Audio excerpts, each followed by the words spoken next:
Jesus. రైతు అందరూ కూర్చోండి. Thank you Jesus.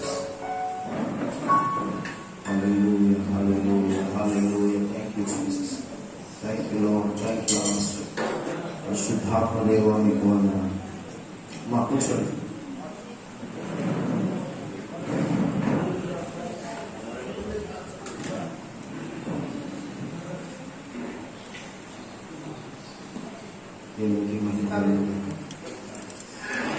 మంచిది. ఇప్పుడు వరకు దేవుని సన్నిధిలో మనమందరం కూడా ఆయన ప్రేమను తలపోసుకుంటూ, ఆయన మంచితనాన్ని తలపోసుకుంటూ మనందరం కూడా ఆయన నామాన్ని మహిమపరిచాం.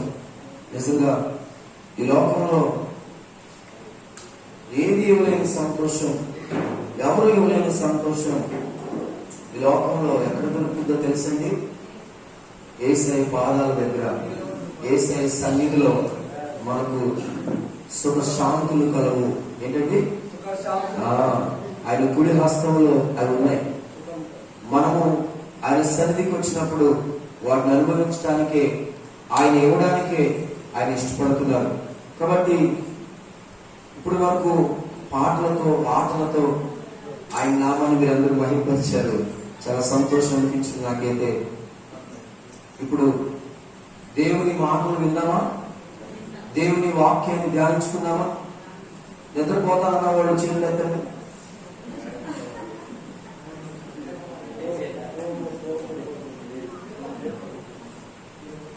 నిద్రపోతారా? నిద్రపోతే లేకపోతే వాక్యం చెప్తా. మీ నిద్రపోతే మీ దగ్గరికి వస్తానే. సో నిద్రపోకుండా చక్కగా మీరు వాక్యం వినాలని ఆశిస్తున్నారు. రండి, దేవుని వాక్యంలోకి వెళ్లే ముందుగా చిన్న ప్రార్థన చేసుకుందాం. అందరూ కూడా ఒక్క నిమిషం తల వంచినట్లయితే చిన్న ప్రార్థన చేసుకుని దేవుని మాటలు మనం ధ్యానం చేసుకుందాం. పరిశుద్ధుడా, ప్రేమ గల తండ్రి, మీకు వందనాలు, స్తోత్రాలు. మీ పరిశుద్ధమైన ఘనమైన నామానికి మహిమ కలుగును గాక. నాయనా, మీ మాటలు వినుచుండగా నిలబడిన నన్ను మరుగుపరుచుకోండి. నేను బలహీనుని, నీ దీనదాసులను నీ యొక్క ఆత్మకు ఎత్తి పట్టుకోండి. నీ ముఖకాంతి మా మీద ప్రకాశింపచేయండి. వచ్చిన నీ పిల్లలందరితో మీరు మాట్లాడండి. మీ జీవము కలిగిన మాటలు ప్రతి ఒక్కరూ గ్రహించి, ఆలోచించి వాటి వారి జీవితంలో అప్లై చేసుకోవడానికి సహాయం చేయమని, ఇదిగో నన్ను ప్రేమతో పిలిచినటువంటి ఈ పరిచర్య నడిపిస్తున్న దేవుని దాసులను బలపరచండి. అయ్యా, ఇక్కడ సంఘాన్ని బలపరచండి.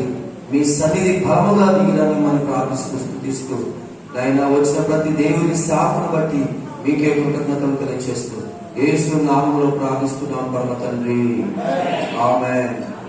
సో ఈ సమయాన్ని నాకు ఇచ్చినటువంటి దేవుని దాసులు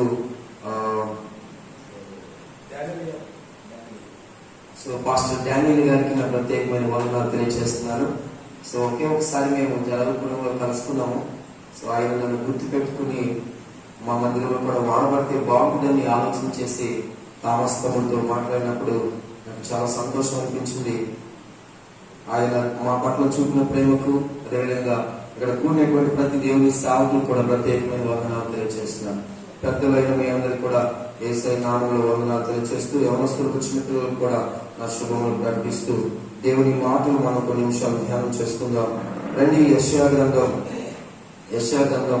53వ అధ్యాయం, యెషయా గ్రంథం 53వ అధ్యాయం 7వ వచనాన్ని చదువుకుందాం.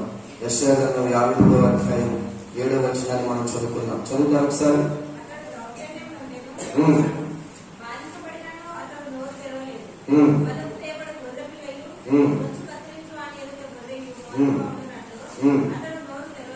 ఆమేన్, హల్లెలూయా. పురుషుల్లో ఎవరైనా ఈ మాట చదువుతారా? పురుషుల్లో ఎవరైనా ఈ మాట చదువుతారా? పురుషులు దౌర్జన్యమునందెను బాధింపబడినను అతడు నోరు తెరవలేదు. వదకు తేబడు గొర్రెపిల్లలు బొచ్చు కత్తిరించు వాని అడుట వరయు మౌనముగా ఉన్నట్లు అతడు నోరు తెరవలేదు. ఆమేన్. అదేవిధంగా కీర్తన గ్రంథం 44వ అధ్యాయము, కీర్తన గ్రంథం 44వ అధ్యాయం 22వ వచనాన్ని చదువుకుందాం. నేను చదువుతాను, చూడండి. కీర్తన గ్రంథం 44వ అధ్యాయం 22వ వచనం. అయ్యా బైబిల్ లేదా మీ దగ్గర? నిన్ను బట్టి మేము దినమెల్లా వధించబడుచున్నాము, వదకు సిద్ధమైన గొర్రెలమని మేము ఎంచబడుచున్నాము. దేవునికి స్తోత్రం. చెప్పండి గట్టిగా హల్లెలూయా, హల్లెలూయా. ప్రియమైన దేవుని బిడ్డలారా, ఈ రాత్రికాల సమయంలో చదవబడినటువంటి ఈ 2 లేఖనాలను మనం నేర్చుకోబోతున్నాం అన్నమాట. సో వదకు తేయబడిన గొర్రెగా యేసుక్రీస్తు ప్రభువారు ఈ లోకంలో ప్రవచించబడ్డారు.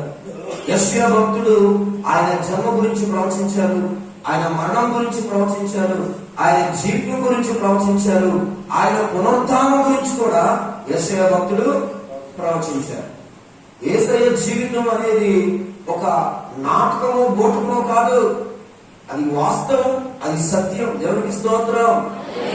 ఈ లోకం నమ్మకపోవచ్చు కానీ యేసయ్య జన్మ గురించినటువంటి ప్రవచనాలు, యేసయ్య జీవితం గురించిన ప్రవచనాలు, యేసుక్రీస్తు మరణం గురించిన ప్రవచనాలు బైబిల్లో కొన్ని వేల సంవత్సరాల క్రితమే ప్రవచించబడ్డాయి. వాటి నెరవేర్పుగా యేసయ్య ఈ లోకానికి వచ్చి ఆయన ఏం చేశారో తెలుసా? వాటికి తగినట్లుగా జీవిస్తూ ఆయన వాక్యాన్ని నెరవేర్చారనమాట. అందుకని ఈ ప్రవచన గ్రంథాన్ని మనం చదువుతున్నాం. యెషయా గ్రంథం ఏ గ్రంథమో తెలుసా? ఒక ప్రవచనాత్మకమైన గ్రంథం. ఈ గ్రంథాన్ని యెషయా భక్తుడు రాస్తాడు అనమాట. యెషయా యేసుక్రీస్తు ప్రభువారిని అనేక విధాలుగా వర్ణించాడు. ఆలోచన కర్తని, అద్వితీయ దేవుడని, సమాధాన కర్తని. అవునండి, వివరించడం లేదా? అయితే ఈ 53వ వచనంలో యేసు ప్రభువారిని యెషయా భక్తుడు ఎలా వర్ణిస్తున్నాడో ఇక్కడ రాయబడింది. ఆయన ఎలా వర్ణించాడంట? ఆయన ఎలా ఉన్నాడంట అంటే వదకు తేబడిన గొర్రె వలె బొచ్చు కత్తిరించు వారి ఎదుట గొర్రె ఎలా మౌనంగా ఉంటుందో అలా ఆయన మౌనంగా ఉండాల్సి వచ్చిందని వర్ణించాడు అనమాట. ఇప్పుడు యేసు ప్రభువారు ఎవరండి? వదకు తేబడిన, అందరూ చెప్పండి, వదకు తేబడిన గొర్రె. ఆయన వధించబడ్డానికి, ఆయన జీవితం అంతా మానవాళికి అంకితం చేయడానికి ఈ లోకానికి వచ్చారు. అందుకని యెషయా వదకు తేబడిన గొర్రె అంటే యేసు ప్రభువారిని వర్ణించారు. ఇప్పుడు యేసుక్రీస్తు ప్రభువారు వధించబడితే వదకు తేబడిన గొర్రెగా ఉంటే మరి ఈ కీర్తనకారుడు ఏమని రాస్తున్నాడు? మేము కూడా దినమెల్లా వధించబడుచున్నాము అంటాడు. దేవునికి స్తోత్రం. పౌలు భక్తుడు ఏమంటాడు తెలుసా? రోమా పత్రికలో మేము రాయబడినట్లుగా మేము కూడా వదకు తేబడిన గొర్రె వలె. ఇప్పుడు చెప్పండి, యేసు ప్రభు వారు వదకు తేబడిన గొర్రె అయితే సంఘమైన మనం ఎవరమే? మనం కూడా. హల్లెలూయా. అంటే మనం వధిస్తారు, మనకు శ్రమలు ఉంటాయి, మనకు కష్టాలు ఉంటాయి, మనకు తృణీకరణ ఉంటుంది, మనకు అవహేళన ఉంటుంది. మనం అందరూ అర్థం చేసుకోరు, అర్థమవుతుందండి. సో ఇప్పుడు యేసుక్రీస్తు ప్రభువారు వదకు తేబడిన గొర్రె అయితే ఆయన బాటలో ఆయన పిల్లలంగా మనం కూడా అదే అనుభవాలు ఉండగలం. దేవునికి స్తోత్రం. సంఘము కూడా ఆ అనుభవాల్లో వెళ్ళాలి. యేసుక్రీస్తు ప్రభువారు ఏ అనుభవాలు కూడా వెళ్ళాడో, యేసుక్రీస్తు ప్రభువారు ఏ జీవిత విధానాన్ని ఆయన జీవించారో అదే అనుభవం గుండా అదే జీవిత విధానాన్ని మనం కూడా కలిగి ఉండాలి. దేవునికి స్తోత్రం చెప్పండి. హల్లెలూయా. ఇప్పుడు ఎవరు కొడుకో ఎవరు కూతురు తేలాలంటే ఏ పరీక్ష చేస్తారు? DNA పరీక్ష చేస్తారు, అంతేనండి. ఇంకేమన్నా పరీక్షలు? DNA పరీక్షలో ఏం తెలియదంటే ఆ యొక్క రక్తము ఆ తండ్రి యొక్క రక్తంలో కలిసిపోయింది అనుకోండి, DNA ఒకటైందనుకో పలానా పిల్లోడు వాళ్ళ కొడుకు అని ఏం చెప్పేస్తారు, అంతేనండి. ఇప్పుడు మనందరం కూడా వదకు తేబడిన సంఘమైతే వదకు తేబడిన గొర్రెగా పిలవబడుతున్న యేసయ్య అనుభవం నీలో కనబడాలి. ఆమె చెప్పండి. హల్లెలూయా చెప్పాలి. హల్లెలూయా. ఆయన వదకు తేబడిన గొర్రె అనుభవాల్లో ఉన్నాడు. నేను ఈ రోజు అదే మీతో చెప్పాలనుకుంటున్నా. సంఘము కూడా ఆ అనుభవాలు కూడా వెళ్ళాలి, సేవకులు కూడా ఆ అనుభవాలు కూడా వెళ్ళాలి. ఒకవేళ వెళ్ళకపోతే మనం పేరుకు మాత్రమే గొర్రెలు, గాని వదకు తేబడిన గొర్రె యొక్క గొర్రెలం కాదు. అర్థమవుతుందండి? యేసు ప్రభువారి బిడ్డలనే గాని పేరు మాత్రం ఆయన యొక్క అనుభవాలు పంచుకోలేని వారంగా మిగిలిపోతాం. అయితే ఈ రాత్రి ఈ చేరి వచ్చిన మీ అందరితో నాతో కూడా పరిశుద్ధాత్మ దేవుని యొక్క స్వరం ఏంటి అంటే, యేసు క్రీస్తు ప్రభువారు వాదించబడ్డాడు, వాదకు తేబడిన గొర్రె వలె ఉన్నాడు. ఆ అనుభవాల నుంచి పుట్టిందే సంఘం. హల్లెలూయా. ఆయన ఏ అనుభవాలు కూడా వెళ్ళాడో, ఏ జీవిత విధానాన్ని ఆయన కలిగి ఉన్నాడో, అదే అనుభవాలు, అదే ప్రణాళిక, అదే జీవిత విధానం సంఘం కూడా కలిగి ఉంటారు. దేవునికి స్తోత్రం చెప్పండి. ఆయనలో లేనివి నీలో లేవనుకో, నువ్వు ఆయనకి చెందిన దానము కాదు, ఆయనకి చెందిన వాడు కాదు. ఆయనలో లేని అనుభవం నీలో ఉందనుకో, నువ్వు ఆయన వాడివి. ఆయన ఏ అనుభవం గుండా వెళ్ళాడో ఆ అనుభవం గుండా ఇక్కడ కూర్చున్న నేనైనా, వింటున్న మీరైనా, చెప్తున్న నేనైనా, ఇక్కడ కూర్చున్న సేవకులైనా అందరూ వెళ్ళాల్సింది. అందుకనే ఈరోజు నేను చెప్పాలనుకున్నటువంటి టాపిక్ ఏంటంటే, వదకు తేబడిన గొర్రె అనుభవాలు, లేక వదకు తేబడిన సంఘం యొక్క అనుభవాలు. ఈ అనుభవాలలో మన సంఘాలు ముందుకు గాక. చెప్పండి చెప్పండి. హల్లెలూయా. మీకు అర్థమైంది కదా?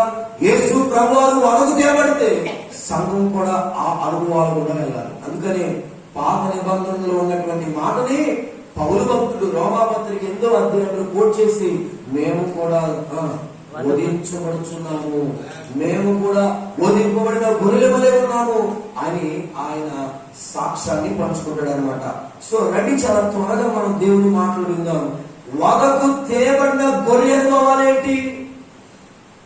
యేసు ప్రభు వారి యొక్క అనుభవం ఏంటి? ఆయన ఎలాంటి జీవితాన్ని కలిగి ఉన్నాడో మనం చూద్దాం ఈరోజు. నెంబర్ 1, యేసు క్రీస్తు ప్రభు వారి కొరకు బ్రతకాలనుకుంటున్న మన జీవితాల్లో ఆయన కోసం చావడం చాలా తేలిక, బతకడం చాలా కష్టం. అర్థమవుతుంది? యేసై కోసం చనిపోవడం ఈజీ, తెలుసా మీకు? కానీ బతకడం, సాధు సుందర్ సింగ్ అన్నాడు, క్రీస్తు కొరకు మరణించడం కంటే క్రీస్తు కొరకు జీవించడం బహు కష్టం అన్నాడు. అర్థమవుతుంది? చనిపోవడం ఈజీ, కానీ బ్రతకడం, ఎవరైనా చనిపోతారు, కానీ యేసై కోసం బ్రతకడం చాలా కష్టం. అందుకనే యేసులాగా మనం బ్రతకడానికి ఆయన అనుభవాలు మనం ఈరోజు నేర్చుకుందాం. నెంబర్ 1, వదకు తేబడిన గొర్రె అనుభవం ఏంటో తెలుసండి. ఆ వదకు తేబడిన గొర్రెగా పిలువబడుతున్న యేసయ్య మాట వినే జీవితాన్ని కలిగి ఉన్నాడు. చెప్పండి, మాట వినే. అయ్యా పురుషులు చెప్పండి, మాట వినే జీవితం అన్నాడు. ఎవరు కలిగి ఉన్నారు? యేసయ్య. ఆయన చిత్తాన్ని నెరవేర్చడానికి రాలేదు. రాయబడిన యోహాను సువార్త 6వ అధ్యాయము 38వ వచనాన్ని చూడండి ఒకసారి. యోహాను సువార్త 6వ అధ్యాయము 38వ వచనం చదవండి. నా ఇష్టమును నెరవేర్చుకున్నటకు నేను రాలేదు, నన్ను పంపిన వారి చిత్తము నెరవేర్చుటకే పరలోకం నుండి దిగి వచ్చి తిని. చాలు, దేవునికి స్తోత్రం. ఇప్పుడు వదకు తేబడిన గొర్రెగా పిలువబడుతున్నటువంటి యేసయ్య అనుభవం ఏంటో తెలుసండి. ఆయన మాట వినే జీవితాన్ని కలిగి ఉన్నాడు. ఏం కలిగి ఉన్నాడు? మాట వినే. ఎవరు మాట విన్నాడు? యేసయ్య తనను పంపిన తండ్రి మాటను, తనను పంపిన తండ్రి ఇష్టాన్ని, చిత్తాన్ని వినే జీవితాన్ని ఆయన కలిగి ఉన్నాడు అనమాట. ఇప్పుడు యేసు క్రీస్తు ప్రభువారు తన సొంతంగా ఏది చేయలా. తండ్రి తనకు ఏదైతే ఆజ్ఞాపించాడో, ఏదైతే తండ్రి చిత్తమో, ఏదైతే తండ్రికి ఇష్టమో వాటిని చేయడానికి, వాటిని వినడానికి, వాటి ప్రకారం ఉండడానికి ఒక జీవితాన్ని ఆయన కలిగి ఉన్నాడు. దేవునికి స్తోత్రం చెప్పండి. హల్లెలూయా. అంటే వదకు తేబడిన గొర్రెగా పిలువబడుతున్న మన ప్రభువు మాట వినే జీవితాన్ని కలిగి ఉంటే, ఆయనను ఆరాధిస్తున్న మనము, ఆయన కొరకు డ్యాన్స్ వేస్తున్న మనము, ఆయన పూజిస్తున్న మనము, ఆయన నామమున రక్షణ పొందిన మనము, ఆయన కొరకు ఎన్నో త్యాగాలు చేస్తున్న మనము, మనకు కూడా మాట వినే జీవితం కావాలా వద్దా? చెప్పండి, కావాలి. అసలు ఈ రోజున మాట వినే వాళ్ళు ఎక్కడున్నారు? ఈ రోజున దేవుని యొక్క మాట విన్న వాళ్ళు ఎక్కడ ఉన్నారు? దేవుని సేవకుని మాట విన్న వారు ఎక్కడ ఉన్నారు? అసలు దేవుని చిత్తానికి లోబడే వారు ఎక్కడ ఉన్నారు?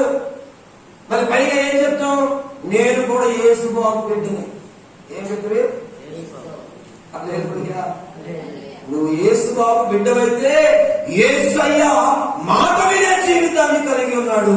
నీకు కూడా అనుభవం ఉండాలి. దేవునికి స్తోత్రం చెప్పండి. హల్లెలూయా.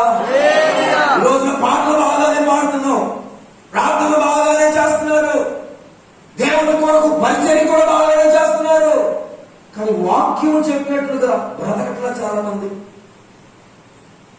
సేవకుడు చెప్పినట్లుగా లోబడైపోతున్నారు చాలా మంది. అలాంటప్పుడు నీలో వధించబడిన సంఘం యొక్క అనుభవాలు ఉంటాయా? చెప్పండి ఒకసారి.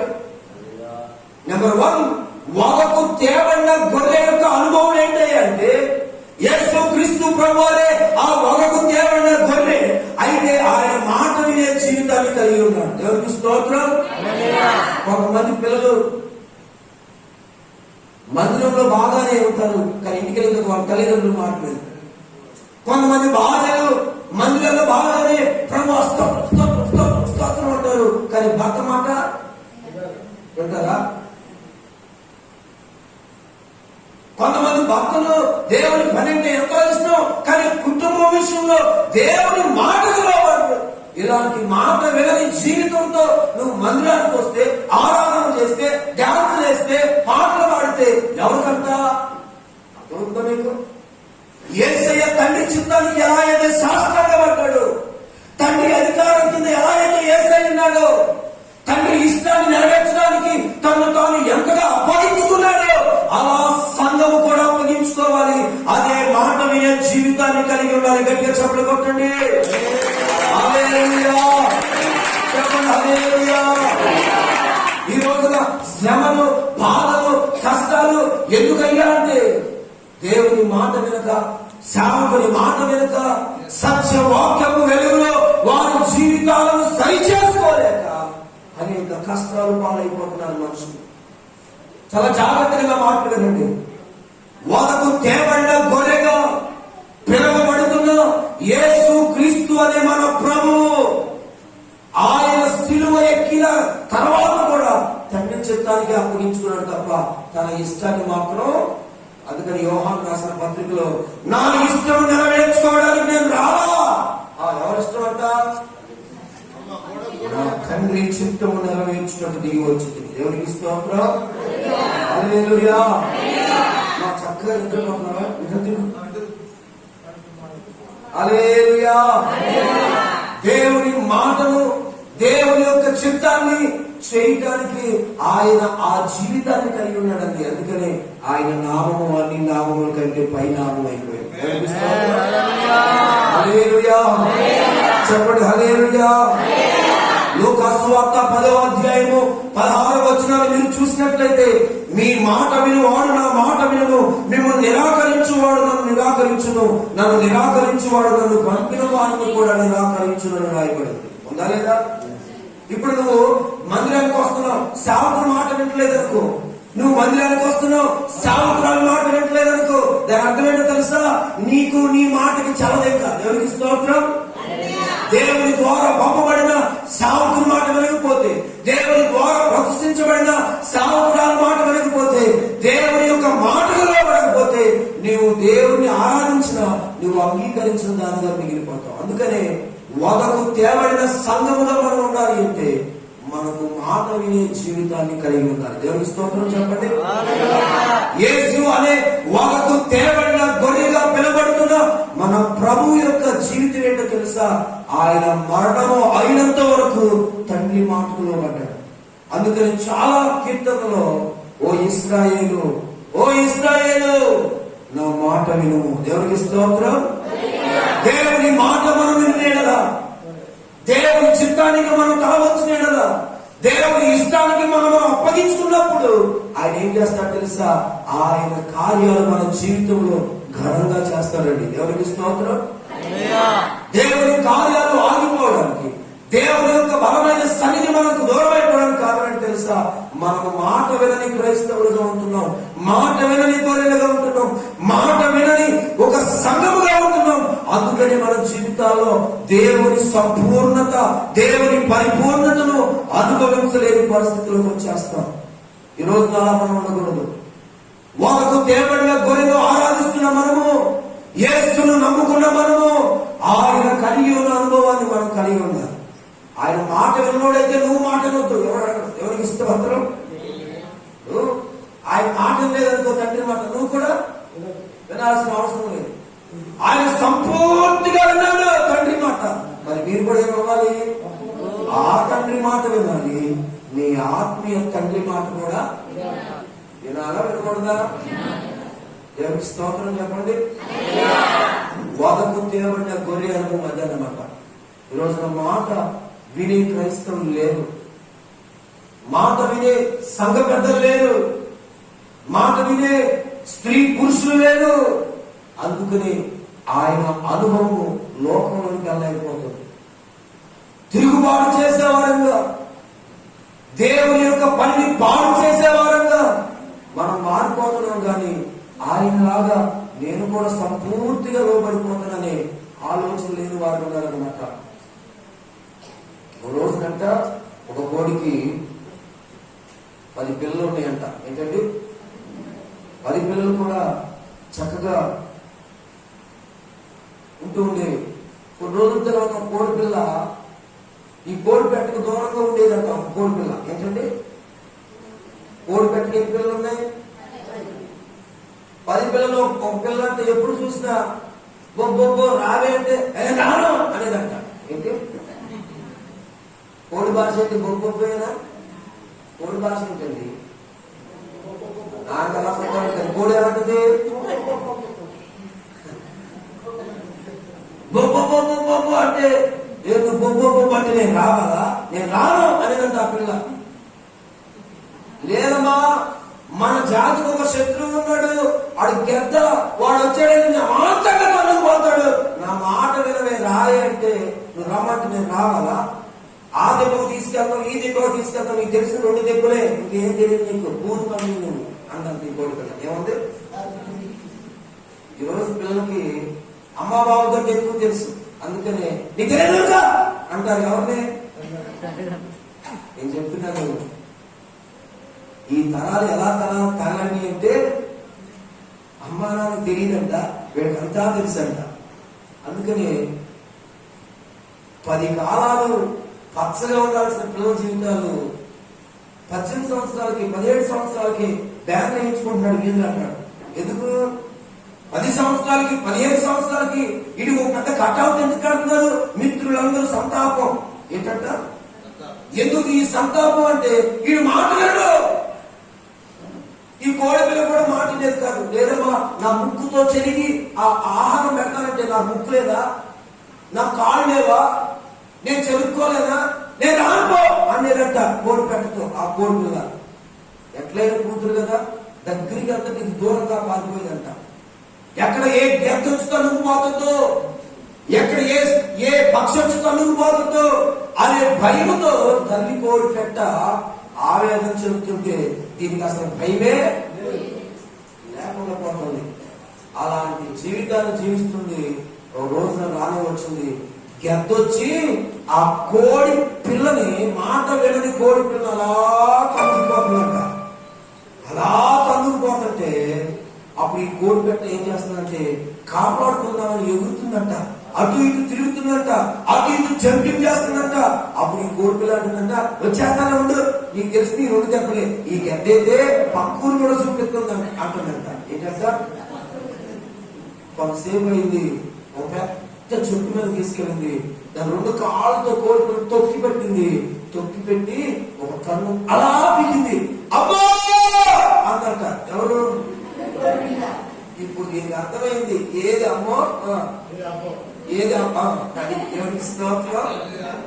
ఈ రోజున మాట నిండయ్యా బాగుపడతారు, మాట నిండయ్యా దేవుడి యొక్క కార్యాలు చూస్తారు. సేవకుని మాట వినండి, సేవకురాలు మాట వినండి, దేవుని వాక్యానికి లోబడండి అంటే అసలు ఎవరే మనం? మరి మాటలు అసలు ప్రసంగం తెలుసా మీకు?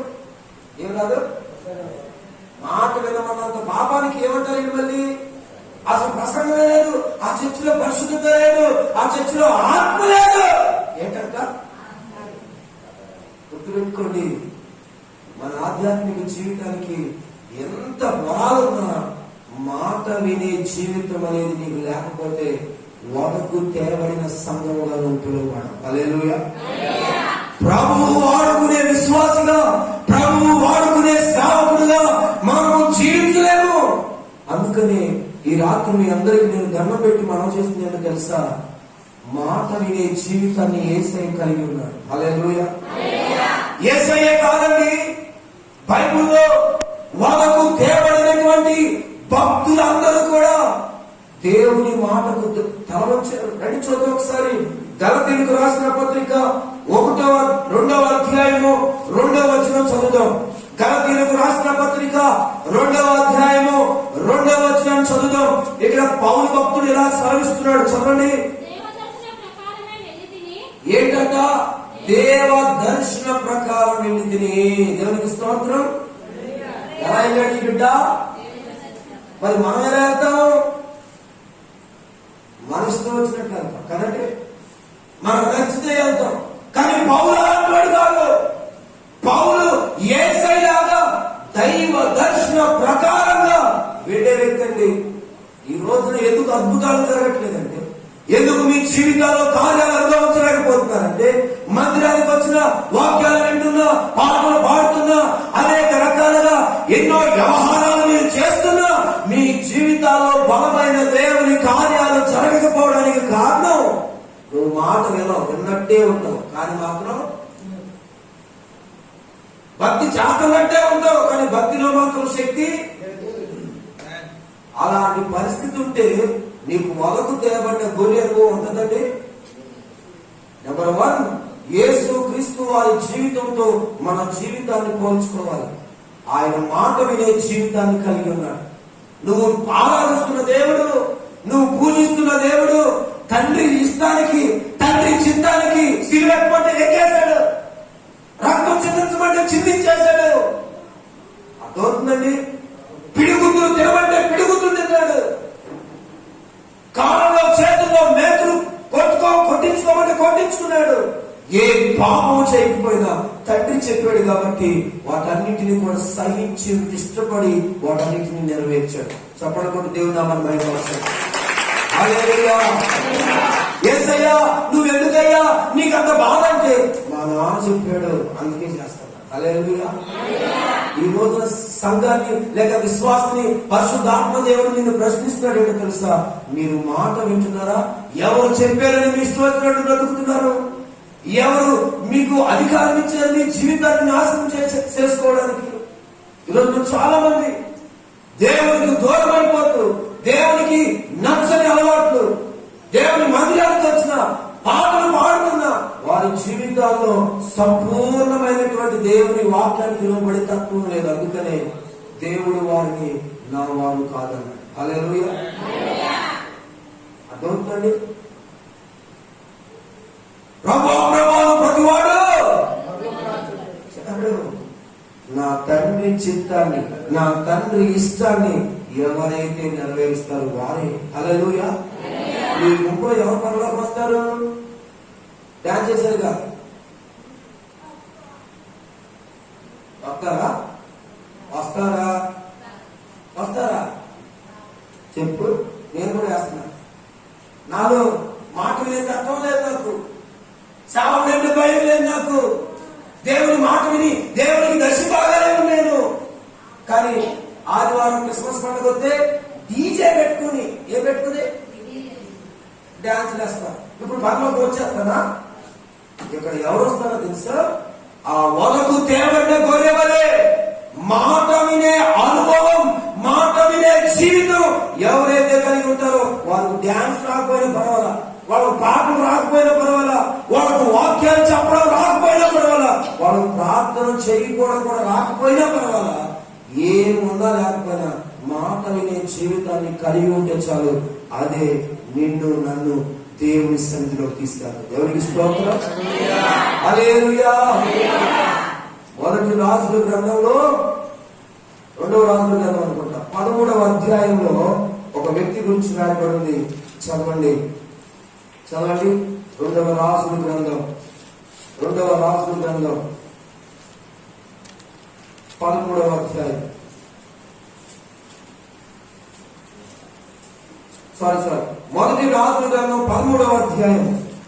మొదటి రాజుల గ్రంథం 13వ అధ్యాయం. చదవండి ఒకసారి చదవండి.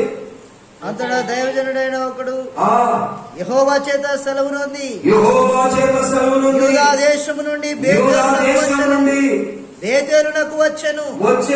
ధూపం వేయుటకై యరొబాము ఆ బలిపీఠమునొద్ద నిలిచి ఉండగా ఆ దైవజనుడు యెహోవా ఆజ్ఞ చేత బలిపీఠమునకు ఈ మాట ప్రకటన చేసెను. బలిపీఠమా యెహోవా సెలవిచ్చినదేమనగా దావీదు సంతతిలో యాషియా అను ఒక శిశువు పుట్టును.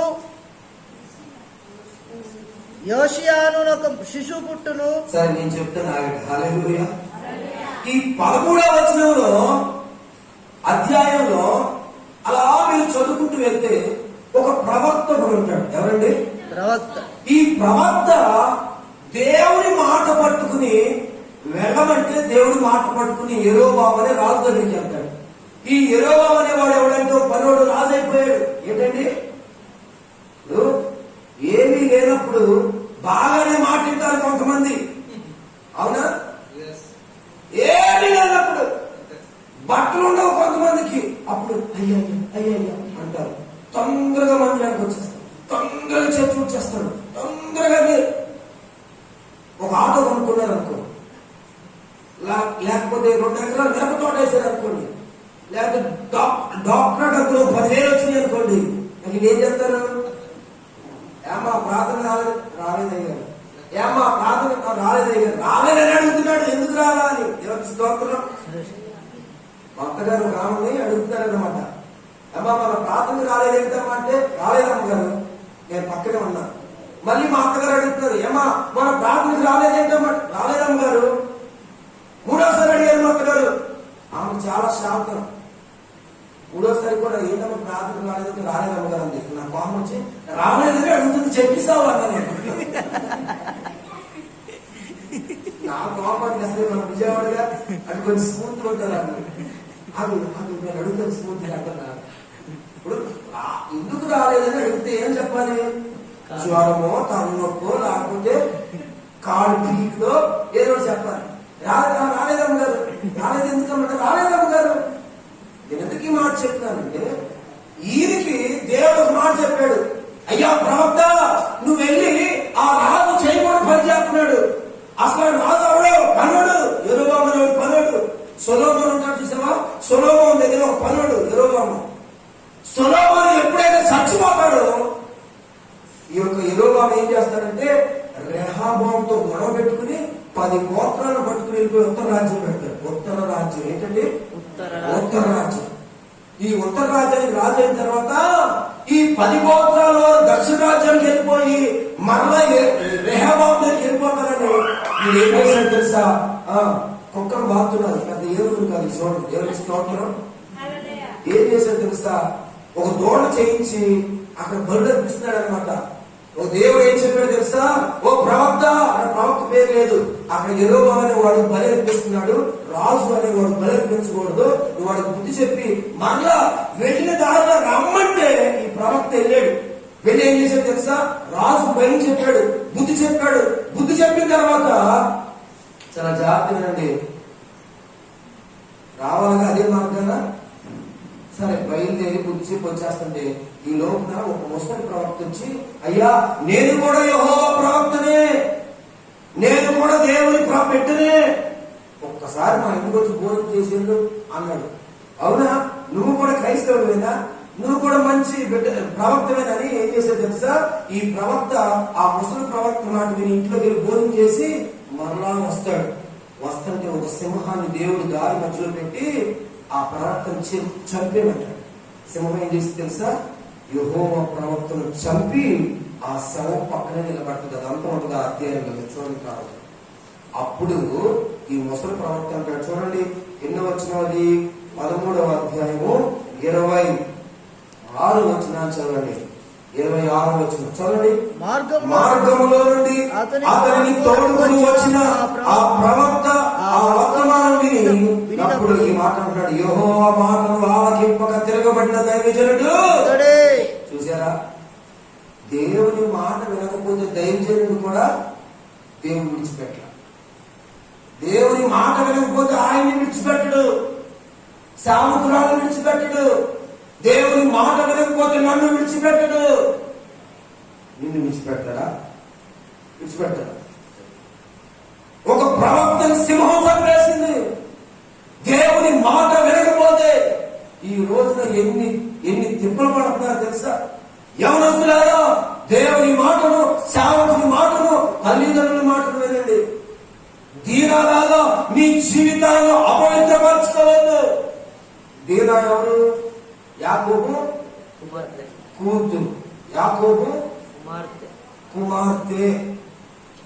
చంగీగా ఉంటుంది కుమార్తె. అదే వద్దమ్మా అంటే నేను చూస్తానని వెళ్ళింది. ఏమైపు వచ్చింది? పాడు చేయబడి వచ్చింది. నేను ఎందుకు ఈ ఉదాహరణ చెప్తున్నానంటే, సంఘమైన మనము, రక్తంలో కడబడిన మనము ప్రతి బల్లారాధన రోజు ఆయన శరీరాన్ని, ఆయన రక్తాన్ని జుర్రుకుంటూ తింటూ ఆనందిస్తూ ఓహో ఆనందం అనుకుంటున్న మనము మాట వినకపోతే ఆయన రక్తాన్ని వృధా చేస్తున్నారు. మీరు మాట వినకపోతే ఆయన శరీరంలో పవిత్రపరుస్తున్నారు. మీరు మాట వినకపోతే గుడ్ ఫ్రైడేనే కాదు, ప్రతి రోజు యేసయ్యని సిలువేసి పెట్టే.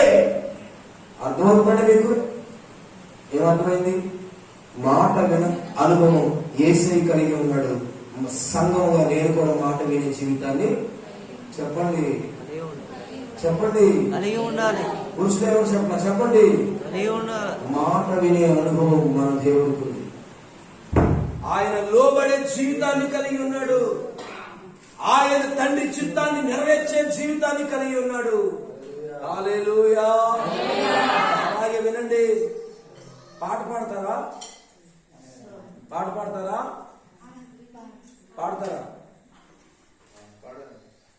పాడండి అక్కర్లా. హల్లెలూయా.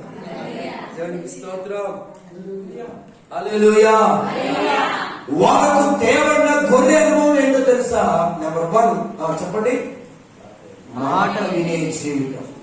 ఆ అనుభవం యేసయ్య కలిగి ఉన్నాడు కాబట్టి యేసయ్యను నమ్ముకున్న నీకు కూడా మాట వినే జీవితం ఉండాలి. దేవునికి స్తోత్రం. రెండవ చెప్తాను. ఒకటి మాట వినే జీవితం అయితే, రెండవది వదకు తేబడిన గొర్రెగా పిలువబడుతున్న యేసయ్య జీవితం ఏంటో తెలుసా? మచ్చలేని జీవితం. చెప్పండి. అందరూ చెప్పండి. మచ్చలేని యేసయ్య జీవితం ఎలాంటిదండి? మచ్చలేని జీవితం. ఈ లోకంలో అనేక మంది అన్యులు, అనేక మంది ఆయన జీవించిన దినాల్లో పిలాతు గాని, శతాధిపతి గాని, సైనికులు గాని ఈయన నిజముగా దేవుని కుమారుడని, ఈయనలో ఏ దోషము లేదని వారు ఆయన గురించి సాక్ష్యం ఇచ్చారు. దేవునికి స్తోత్రం చెప్పండి. అంటే ఆయన ఏ జీవితాన్ని కలిగి ఉన్నాడు? మచ్చలేని జీవితం అంటే ఏంటండి? పరిశుద్ధ జీవితం. చెప్పండి. ఏ జీవితం? ఈ రోజున సంఘానికి కొదువైపోతుంది ఏంటో తెలుసా? విశ్వాసులకు కొదువైపోతుంది ఏంటో తెలుసా? దేవుని సేవకులకు కొదువైపోతున్నటువంటి జీవితం ఏంటో తెలుసా? ప్రసంగాలు బాగున్నాయి, ఆరాధన బాగుంటుంది, అవునా, ప్రార్థన కూడా బాగానే ఉంది, కానీ ఎటు చూసినా మచ్చలే. అవునా కాదా? చెప్పండి. నోటితో చెప్పండి. అవునని మీరు చెప్పండి. పాటలు బాగానే ఉన్నాయి, వాళ్ళ మేము పాడతాడు బిడ్డ. ఏంటిది? ప్రార్థన కూడా ఆకుండా 3-4 గంటలు చేసేస్తాడు, కానీ ఎటు చూసినా మచ్చలే. ఎటు చూసినా మచ్చలంటే ఏం లేదు, పరిశుద్ధత లేని జీవితం. మరకలు పోతాయి కానీ మచ్చలు పోవు.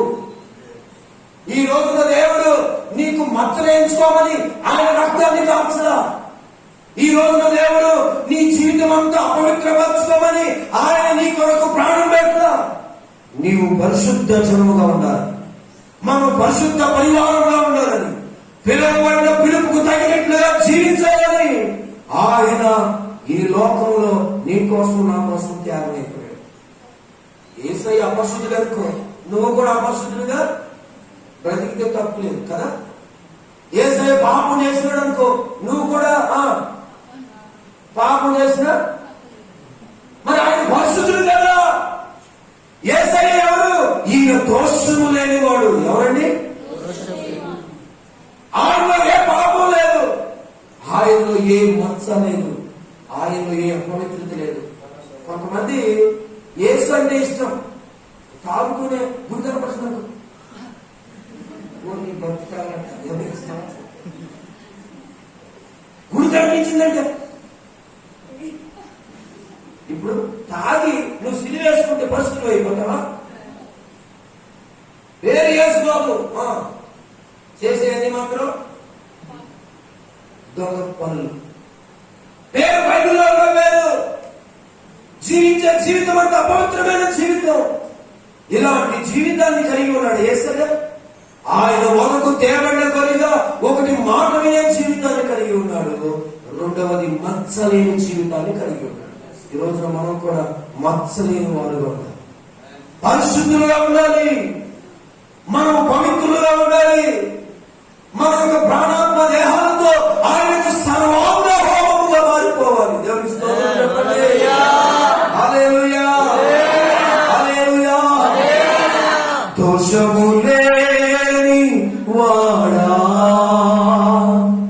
దోషిగా మారితివా, నా పాపముకై నా శాపముకై, నా పాపముకై నా శాపముకై, దోషము లేని వాడా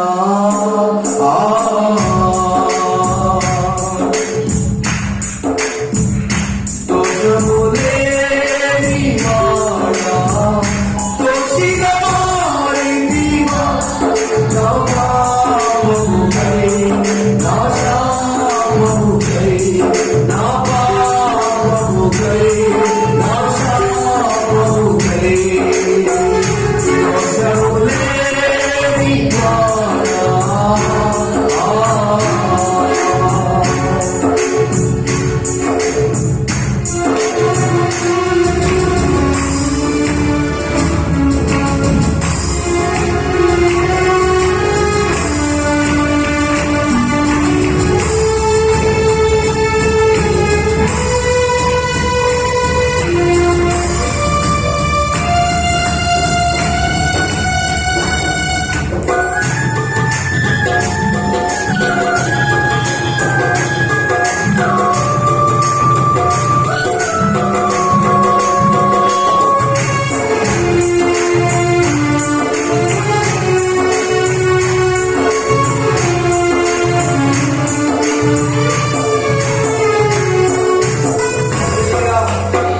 చెప్పండి హల్లెలూయా.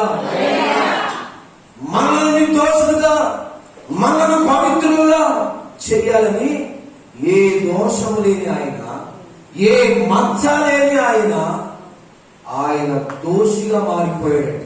అవునా? అవునా బ్రదరు? యేసయ్య నిన్ను నన్ను ఏం చేయాలని?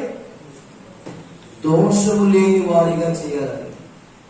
కాస్ట్లీ మాట చెప్పాలా? పరిశుద్ధులుగా చేయాలని, నిర్దోషులుగా చేయాలని. ఆయన మచ్చలేని జీవితం ఉన్నప్పటికీ ఆయన నీ కొరకు నా కొరకు దోషిగా లేక ఆ కలువరి శిలువలో యాతన పడ్డాడు. ఈ విషయం చెప్పంటారా? లేవి కాండంలో రాయబడి ఉంది, ఒక గొర్రెనంట బలిపీఠం మీద పెట్టాలంటే దానికి ఎక్కడైనా మచ్చలు ఉన్నాయేమో, దానికి ఎక్కడైనా అనారోగ్యం ఉందేమో, దానికి ఎక్కడైనా బాగోలేదేమో అదంట యాజకుడు దాన్ని అన్ని రకాలుగా పరిశీలిస్తాడంట. లేవి కాండము మీరు చూడండి ఉంటుంది ఆ మాట. లేవి కాండము 22వ అధ్యాయము 21 నుంచి 24 వచనాలు మీరు చూడండి. అక్కడ ఒక గొర్రెను బలర్పించాలి అంటే ఏ మచ్చ ఉండకూడదు, ఏ పాపం ఉండకూడదు, ఏ అనారోగ్యం ఉండకూడదు. అందుకనే యేసయ్య ఏ పాపం లేనివాడు కాబట్టి మనుషులందరూ నాకు బలిపెట్టు ఎక్కాడు. దేవునికి స్తోత్రం చెప్పండి. తండ్రి అయిన దేవుడు చూసి ఈయన నా ప్రియ కుమారుడు, ఈయన నేను హల్లెలూయా. ఇంత మచ్చలేని జీవితాన్ని ఆయన జీవిస్తే మనమేంటి, మన బతికేంటంటే చర్చి వరకు ఏమైనా పరిశుద్ధత, గుమ్మం దాటేమా మనం ఎవరు ఆపలేదు, అంతేనా? ఓన్లీ ఈ గుడ్ ఫ్రైడే లేక ఈ ఈస్టర్ లేక క్రిస్మస్ పండుగ, ఈ పండుగలు వచ్చినప్పుడే ఓ పరిశుద్ధత ఓ నెత్తి నుంచి తల వరకు కారిపోతా ఉంటది. మిగతా రోజుల్లో ఊగిపోతా ఉంటాం. ఏంటి, ఆయన వరకు తేబడిన కొరిగా మాట వినే జీవితాన్ని కలిగి ఉంటే నీకు మాట వినే జీవితం వద్దా? ఆయన వరకు తేబడిన కొరిగా సంగమా మచ్చలేని జీవితాన్ని జీవిస్తే ఒక సంఘముగా యేసు రక్తంలో కలిగిన బిడ్డగా నీకు కూడా మచ్చలేని జీవితం అక్కర్లేదా? చెప్పండి. కావాలి. దేవునికి స్తోత్రం.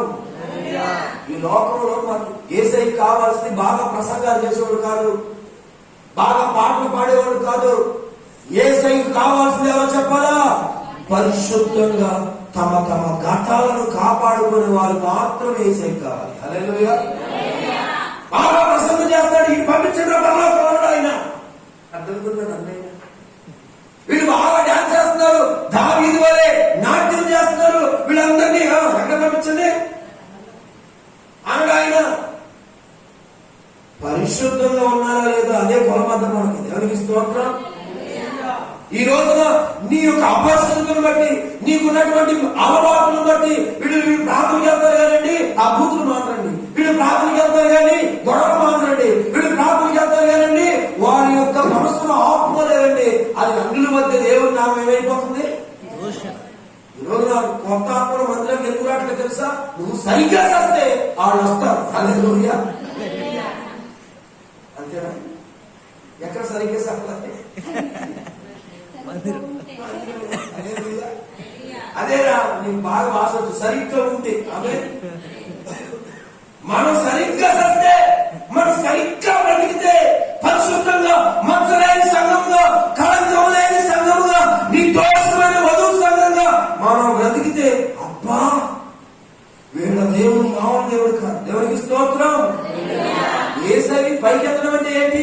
ఒక చెక్క సిని వేసుకుని ఎంత దూరము మోయించేదారు, అదే యేసయ్య పైకెత్తడం అంటే. అంతేనా? లేదా మట్లు పెట్టుకుని వస్తున్నారు, అదే అండి. యేసయ్యని పైకెత్తడం అంటే ఏంటో తెలుసా? పరిశుద్ధంగా బ్రతకడమే యేసయ్యని పైకెత్తడం. హల్లెలూయా. యేసయ్యని పైకెత్తడం అంటే ఏంటో తెలుసా? యేసయ్య కొరకు ఎంత శోధనైనా సహించి అందులో చేయని చూడడమే యేసయ్యని పైకెత్తడం. దేవునికి స్తోత్రం చెప్పండి. చిన్న చిన్న శోధనకు పడిపోతారే, చిన్న చిన్న శ్రమలకు పడిపోతారే, చిన్న చిన్న అలవాట్లకు పడిపోతారే. ఓ రోజు నా తాగుతుంట తాగుడు మానేశాడంట. ఏం చేశాడంట? తాగుడు మానేసి కొన్ని వారాల తర్వాత మళ్ళీ పాస్టర్ గారికి తాగి ఊగుతూ కనపడ్డాడంట. పాస్టర్ గారు అడిగాడంట, అబ్బాయి తాగుడు మానేసావు, మందిరానికి వస్తున్నావు, ఎదురు మళ్ళీ తాగావంటే అప్పుడు ఆయన అన్నాడంట, ఎవరు తాగారు? నేను ఎక్కడ తాగాను అన్నాడంట. ఇప్పుడు తాగింది ఏంటంటే, నేను తాగలా, నేను తాగకూడదని మా ఇంట్లో ఉన్నటువంటి ఆ బ్యాండీ స్టేషన్లు ఎప్పుడో కొనుక్కున్నా, అవన్నీ తీసుకెళ్లి బ్యాండీ షాప్ లో పెడదామని అలా వెళ్ళేదో లేదు. వాడు నన్ను ఒక తన్నాడు. ఇది బ్యాండీ షాప్ లో పడ్డా, నీకు ఎన్నోటి ఏం చేస్తా, మామూలు ఎందుకు వస్తా, ఒక వాటేసి వచ్చానంట. యేసయ్య కోసం బతకడం అంటే కళ్ళ ముందు ఒక అపవిత్రమైన స్త్రీ కనిపించిన, ఒక కళ్ళ ముందు ఒక చెడ్డ అలవాటు మానేసిన చెడ్డ అలవాటు వచ్చిన మళ్ళా దాని జోలికెళ్ళగా ఉండటమే. దేవునికి స్తోత్రం. మచ్చలేని అనుభవం లేకపోతే నువ్వు ఆయన అనుభవాల్లోనికి సరితోను. యేసయ్య వదకు తేవడిన గొర్రెగా మచ్చలేని జీవితాన్ని కలిగి ఉన్నాడు. దేవునికి స్తోత్రం చెప్పండి. హల్లెలూయా. అందుకని ఎఫెసీయులకు రాసిన పత్రిక 5వ అధ్యాయం 26వ వచనంలో పౌలు భక్తుడు రాస్తాడు, సంఘం ఎలా ఉండాలంట? కలంకమైనను మూఢులైనను మరి అది ఏది లేకుండా పరిశుద్ధంగా ఉండాలి. అంతే. దేవునికి స్తోత్రం. ఈ రోజున ఏ సంఘాన్ని ఎత్తుకుంటాడు తెలుసా? పరిశుద్ధంగా ఉండే సంఘాన్ని. ఈ రోజున ఏ సేవకుడు దేవుడు పిలుచుకుంటాడు తెలుసా? పరిశుద్ధంగా ఉన్న వాడిని. యేసయ్యకి ఇష్టమైంది, దేవునికి ఇష్టమైంది పరిశుద్ధత. దేవునికి స్తోత్రం. ఎన్నటికి నీ సన్నిధానమునకు పరిశుద్ధత అనుకూలము. హల్లెలూయా. ఆ అనుభవాల్లో మీ సంఘం ఉండను గాక. మాట వినే సంఘముగా మీరు మారుదురు గాక. ఆయన మాట వినే జీవితాన్ని కలిగి ఉన్నాడు. ఆయన రెండవది మచ్చలేని జీవితాన్ని కలిగి ఉన్నాడు. అలాగే మనం కూడా ఆ అనుభవాలను వెలుదుముగాక. స్తోత్రం చెప్పండి. మూడవది చెప్తాను, వాళ్ళతో తినబడిన గొర్రె అనుభవం ఏంటో తెలుసా? మరుగైన జీవితం. ఏంటంటే మరుగైన జీవితం అంటే ఏంటి? దాని అర్థం, నేను కనబడాలా, ఏమవ్వాలా, నేను కనిపించాలా, నేను హైలైట్ అవ్వాలా, నాకు పేరు రావాలి, నన్ను అందరూ మెచ్చుకోవాలి. అది కాదు మరుగైన జీవితం అంటే. నేను సున్నా అయిపోవాలి, ఆయన హీరో అయిపోవాలి. నేను జీరో అయిపోవాలి, ఆయన హీరో అయిపోవాలి. మరుగైన జీవితం. చూడండి, యేసుక్రీస్తు ప్రభువు వారి జీవితాన్ని చూడండి. ఆయన ఒక అద్భుతాన్ని చేశాడు అనుకోండి. ఎక్కడ చెప్పండి సుమి, ఒక చచ్చిపోయిన దాన్ని లేపాడు అనుకో, పిల్లని ఎక్కడ చెప్పొద్దు ఈ విషయం. ఎవరైనా కుంటివాడినో గుడ్డివాడినో మోగవాడినో బాగు చేశాడు అనుకోండి, ఎక్కడ చెప్పొద్దు. ఒకవేళ పొరపాటున నువ్వు ప్రార్థన చేస్తే తలనొప్పి తగ్గింది అనుకో, ఏ భార్య సంఘం సాక్షి చెప్పాలా అంటారా? పొరపాటున ప్రార్థన చేశా, జ్వరం తగ్గిపోయింది, వచ్చి అక్కడికి సాక్ష్యం చెప్పడానికి. అర్థమైందా? సరే వచ్చిన తర్వాత సరిగ్గా చెప్పలేదు అనుకో, సరిగ్గా చెప్పా ఏంటి భయపడిపోయి, అయ్యగారండి మా ఇంటికి వచ్చానండి, అప్పుడు చాలా ఎక్కువ జ్వరం ఉందండి, అయ్యగారు రాగానండి ప్రార్థన చేశారండి, జ్వరం పోయిందండి. ఇంకా చెప్పు, అయ్యగారు రాగానండి జ్వరం పోయిందండి. అంత మాత్రమే కాదండి, అయ్యగారు ప్రార్థన చేయగానే బ్యాంక్ లో అప్పు కూడా పోయిందండి. అదే. ఇప్పుడు ఈ అయ్యగారు ఎవరిని హైలైట్ చేసుకుంటున్నాడు? యేసయ్యకు అనుభవం ఏంటో తెలుసా? మాట వినే జీవితాన్ని కలిగి ఉన్నాడు. రెండవది మచ్చలేని జీవితాన్ని కలిగి ఉన్నాడు. మూడవది మరుగైపోయాడు. ఒక అద్భుతం చేసిన, ఒక ప్రసంగం చేసిన, ఒక పాట పాడిన, దేవుడి మందిరానికి ఇలాంటి ఒక బలిపీఠం ఇచ్చిన, ఎక్కడ కూడా ఓ భాస్కర్ అంట 3 రోజులు గుడికి వెళ్ళాడంట. ఎండాకాలంలో సువార్త సభకి వెళ్ళాడంట. సడన్ గా పగటి కాలపు సభలో కరెంటు పోయిందంట. కరెంటు పోగానే ఎప్పుడు వస్తుందా అని తలపైకి చూసాడంట. ఫ్యాన్ లేదుగా నిర్వహిస్తూ ఉంటాడు. సరే ఫ్యాన్ అక్కడ ఉందగా పైకెత్తి చూసాడంట.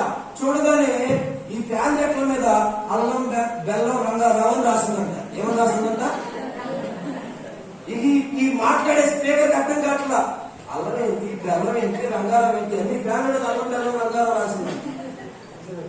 ఇక మీటింగ్ అయిన తర్వాత పాస్టర్ ఉండబెట్టలేక పిలిచిన ఆయన్ని, దానియేలు గారు ఏం దానియేలు గారు ఈ లెక్క మీద అల్లం ఏంటి, బెల్లం ఏంటి, దాని తర్వాత రంగారం ఏంటంటే దానియేలు గారు చెప్పారంట, ఆ వరుసలో చర్చికి 6 ఫ్యాన్లు ఇచ్చాడండి. చర్చికి ఎన్ని ఫ్యాన్లు ఇచ్చాడు? 6 ఫ్యాన్లు ఇచ్చాడు. ఇచ్చే ముందే చెప్పాడు, ప్రతి లెక్క మీద నా ఇంటి పేరు అల్లం, నేను చేసే వ్యాపారం బెల్లం, నా పేరు రంగారం, లేకపోతే ఫ్యాన్ ఏమన్నా అన్నాడంట.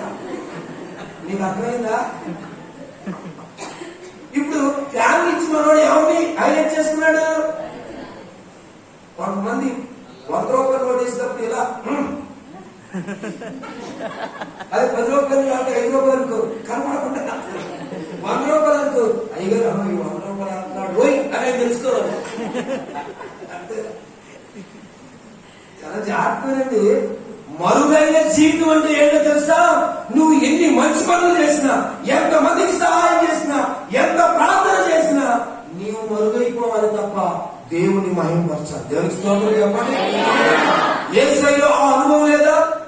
ఎంతో మందిని చనిపోయిన వారిని లేపాడు, ఎంతో మంది ఆకలి తీర్చాడు. వినండి హో అని ఆయన డబ్బు పట్టించుకోవాలా? అర్థమవుతుందండి. కొన్ని మరుగవ్వాల్సిన మనం, తగ్గించుకోవాల్సిన మనం, కనుమరుగైపోవాల్సిన మనం. నేను కనబడాలి. ఏమవ్వాలి?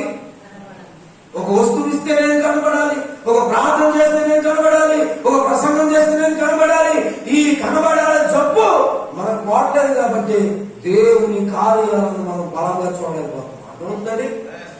ఈ రోజున వదకు తేబడిన గొర్రెగా ఆయన ఎంతగా మరుగైపోయాడంటే ప్రార్థన కూడా ఎవరు చూడకూడదని ఒలివ పండుగ ఒక్కడే వెళ్ళి ప్రార్థన చేసుకొచ్చారట. దేవునికి స్తోత్రం. మనం ఏం చేస్తాం తెలుసా? అయ్యగారు చూస్తున్నారో లేదో, అశుద్ధుడు అయిన మా తండ్రి, ఆ మహోత్తరుడా, సర్వశక్తిమంతుడు. నీ ప్రార్థన ఎవరికి? యేసయ్య కాదు, అమ్మగారికి. జాగ్రత్త. వాళ్ళకు తేబడిన గొర్రె అనుభవం ఏంటో తెలుసా? ఎన్ని చేసినా, ఎంతగా వాడబడినా మరుగైపోయినా. హల్లెలూయా. బాప్తిసం ఇచ్చి యోహాను ఏమంటాడో తెలుసా? ఆయన హెచ్చవలసి ఉన్నది, నేను తగ్గవలసి ఉన్నది. గట్టిగా చెప్పండి, కొట్టండి. హల్లెలూయా. అది నిజమైన వరకు తేబడిన సంఘం యొక్క అనుభవం. పౌలు భక్తుడు ఏమంటాడో తెలుసా? ఇక జీవించే జీవితం నాది కాదు, ఈ జీవితం ఎవరిది? యేసుక్రీస్తు ప్రభువుది. హల్లెలూయా. చనిపోయాను, బ్రతికినాను, మనము ఆయన వారము. హల్లెలూయా. కాబట్టి యేసుక్రీస్తు ప్రభు వారి అనుభవాలతో సంఘము అనుభవాలు కలపాలి. దేవునికి స్తోత్రం చెప్పండి. ఇప్పుడు నువ్వు యేసయ్య సొంత బిడ్డలు ఎలా తెలుసా? ఆయన కూడా లక్షణాలు నీకుంటే. హల్లెలూయా. థామస్ పాస్టర్ గారికి 2 పిల్లలు. ఇప్పుడు ఆ పిల్లలు ఆయన పిల్లలని ఎలా తెలుస్తుంది? ఆయనకి ముక్కో చెవో ఏదో కనబడాలి. కనబడకపోతే ఆయనలాగే మాట్లాడుతున్నాడు అనుకో, నా కొడుకే అంటాడు. అవునా? ఆయనలాగే నవ్వుతున్నాడు అనుకో, నా కొడుకే అంటాడు. అవునా కదా? ఇప్పుడు ఒక లోకంలోనే నా కొడుకు, నా కూతురు అనే ఒక స్పష్టత రావాలంటే ఏదో ఒక లక్షణం కనబడాలి. మరి ఆ పరలోకంలో ఉన్నటువంటి దేవుని పిల్లలని మనం ఎలా తెలుసుకుంటామంటే, ఎలా తెలియజేయబడతామంటే, ఆయనకు ఉన్నటువంటి మాట వినే జీవితం, ఆయనకు ఉన్నటువంటి మచ్చలేని జీవితం, ఆయనకు ఉన్నటువంటి మరుగైన జీవితం నీకు నాకు ఉంటే, ఎస్, ఈ సంఘం నిజమైన సంఘం. దేవునికి స్తోత్రం. ఒకవేళ ఈ అనుభవాలు ఉన్న మనం వెళ్ళకపోతే, ఈ అనుభవాలు మనకు లేకపోతే, వదకు తేబడిన సంఘంగా మనం పిలువబడమన్నమాట. కాబట్టి ఈ రాత్రి కాల సమయంలో యేసయ్యలాగా మనం మరుగైపోవాలి. వదకు తేబడినటువంటి గొర్రె యొక్క అనుభవం ఎలా ఉంటుందో తెలుసండి? మరుగైపోతుంది. ఎలా మరుగైపోతుందో తెలుసా? యాజకుడు తల నరికేస్తాడు. ఏం చేస్తాడు? తల నరికేసిన తర్వాత ఆ గొర్రెకి విలువ ఉంటుందండి? ఉంటుందా? ఇప్పుడు నీ తల తీసేసామనుకోండి, మొండానికి విలువ ఉంటుందా? ఈ రోజు మనం ఏమైనా తెలుసా? మన తల పోగొట్టుకుని యేసయ్య తలలో పెట్టుకోవాలి. హల్లెలూయా. అందుకే యేసయ్య అన్నాడు, ఆకాశ పక్షులకు గూడులున్నాయి, నక్కలకు బొరియలున్నాయి, మనిషి కుమారుడు తల వాల్చుటకు స్థలం కూడా లేదు. ఇప్పుడు నీ తలను తీసేసుకుంటే అంటే అర్థం తెలుసా? నువ్వు మరుగైపోతే ఆయన నీలో ప్రత్యక్షమవుతాడు. దేవునికి స్తోత్రం చెప్పండి. ఈ రోజున యేసయ్యకి స్థలం ఇచ్చేవాడు ఎవరు లేరు. యేసయ్య అంటే అభిమానం ఉంది, కానీ యేసయ్య కోసం ఎవరు ఆయన బ్రతకడానికి ఇష్టపడలేదు అనమాట. పౌలు భక్తుడు అంటాడు, నేను క్రీస్తుతో సిలువ వేయబడి ఉన్నాను. గలతీ రాసిన పత్రిక 2వ అధ్యాయం 20వ వచనం, 6వ అధ్యాయం 14వ వచనంలో, నేను క్రీస్తుతో కూడా సిలువ వేయబడి ఉన్నాను, ఇక్కడ జీవించువాడు నేను కాను, క్రీస్తే నాయుడు. చూసారా? మరుగైన అది. No more I but Jesus. Hallelujah. నేను కాదు జీవించాల్సింది, నాలో యేసయ్య జీవించాలి. దేవునికి స్తోత్రం. నాతో నీవు, నీతో నేను. చప్పట్లు కొట్టండి ఒకసారి, లేచి నిలబడండి. నాతో నీవు, నీతో నేను, నాతో నీవు, నీతో నేను, నాతో నీవు, నీతో నేను, జీవించే కాలమంతనే నీలో ఉండాలి. అందరూ చెప్పండి, జీవించే కాలమంతనే నీలో ఉండాలి. సావైనా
చెప్పండి.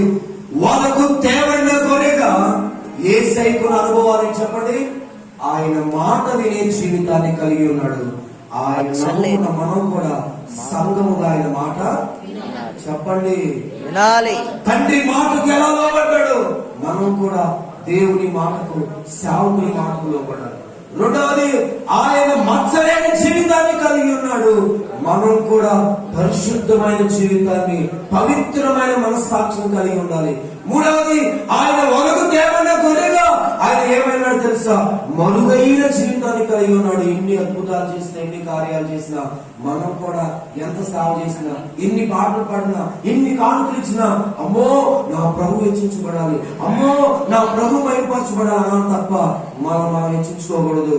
ఆ మరుగైన జీవితం యేసే కలిగి ఉన్నాడు, సంఘం కూడా కలిగి ఉండాలి. హల్లెలూయా, హల్లెలూయా. ఇంకా వాక్యం ఉంటాను అన్నవాడు త్వరగా కూర్చోండి. ఇంకా వాక్యం ఉంటారన్నాడు, త్వరగా కూర్చోండి. అంటే మీ అందరూ వింటారా? రాసి పెట్టుకోండి, ఆరైపోద్ది ఈరోజు. దేవునికి స్తోత్రం. హల్లెలూయా. ఎన్ని విషయాలు చెప్పుకున్నాం? వదకు తేవడ గొర్రెగా యేసయ్యకున్న అనుభవాలు. ఒకటి మాట వినే జీవితం, రెండు మచ్చలేని జీవితం, మూడు మరుదైన జీవితం. ఇప్పుడు నాలుగవది ఏంటో తెలుసా? మరణానికి సిద్ధపడే జీవితం. ఏంటండి నాలుగవది? యేసయ్యకున్న జీవితం ఏంటో తెలుసా? మరణానికి లేక మరణించుటకు సిద్ధపడే అనుభవం లేక సిద్ధపడే జీవితం. ఈ రోజున సంఘం మనం కూడా తెగించాల్సి వస్తే తెగించాలి. హల్లెలూయా. వాళ్ళు త్యాగం అయిపోయారండి. ఇందాక బ్రదర్ కూడా చెప్పారు, వాళ్ళ సంఘంలో కూడా తండ్రి కుమారుని త్యాగం చేశారు కదా. ఎవరు తండ్రి? పరలోకమందున్న తండ్రి కదా. కుమారుని ఎవరు త్యాగం చేశాడు? తండ్రిని త్యాగం చేశాడు, పరలోక మహిమను త్యాగం చేశాడు, పరిశుద్ధాత్మ దేవుని కూడా విడిచిపెట్టి లోకానికి వచ్చాడు. ఇప్పుడు వీళ్ళిద్దరు త్యాగం చేస్తే నేనేం తక్కువ తింటానా అని పరిశుద్ధాత్మ దేవుడు ఏం చేశాడు తెలుసా? వాళ్ళిద్దరూ అక్కడ ఉన్నా, ఈయన మాత్రం సంఘంతోనే ఉన్నాడు, విశ్వాసుల్లోనే ఉన్నాడు, సేవకుల్లోనే ఉన్నాడు. కొన్ని వేల సంవత్సరాలుగా ఆయన కూడా త్యాగం చేసినాడు. ఎవరికి స్తోత్రం చెప్పండి. భావనాలుగా చెప్పాలంటే ఆయన త్యాగం చేసిన దేవుడు. మరి ఆయన ఆరాధిస్తున్న మనకు కూడా ఏముండాలి? ఏం త్యాగం చేశారు మీరు? ఏం త్యాగం చేశారు? అమ్మా మందిరం నిర్మాణం జరుగుతుంది, దేవుని కొరకు ఏదో ఒక త్యాగం చేయండి. ఎప్పుడు చూసిన ఈయన కానుకలు అడుగుతాడు. ఏం చెప్తాడు? దేవుని పని జరుగుతుంది, ఎంతో కొంత దేవుని కొరకు ముందుకు రామంటే ఏమంటారు? అది మీ ఊళ్ళో అట్లా ఉంటారు. మా ఊళ్ళో ఎక్కడి నుంచి వస్తాయి కొత్తగా మొన్న ఇచ్చాము అంటారు. మా ఊరు మీ ఊరు మంచి వాళ్ళు, నేనే ఉన్నానా అంటారు. కానీ మా ఊళ్ళో ఎలా అంటారు తెలుసా? పాస్టర్ పని పాడలేదు అనుకుంటా, మీటింగ్ అంటాడు, మందిరం అంటాడు. దేవునికి స్తోత్రం చెప్పండి. హల్లెలూయా. వదకు తేవడ్డ గొర్రెగా ఆయన తన జీవితాన్ని త్యాగం చేశాడు, ఆయన రక్తాన్ని త్యాగం చేశాడు, ఆయన సమయాన్ని త్యాగం చేశాడు. ఆయన త్యాగాలన్నీ అనుభవిస్తున్నావు, కానీ నువ్వు మాత్రం ఏమి త్యాగం చేయి.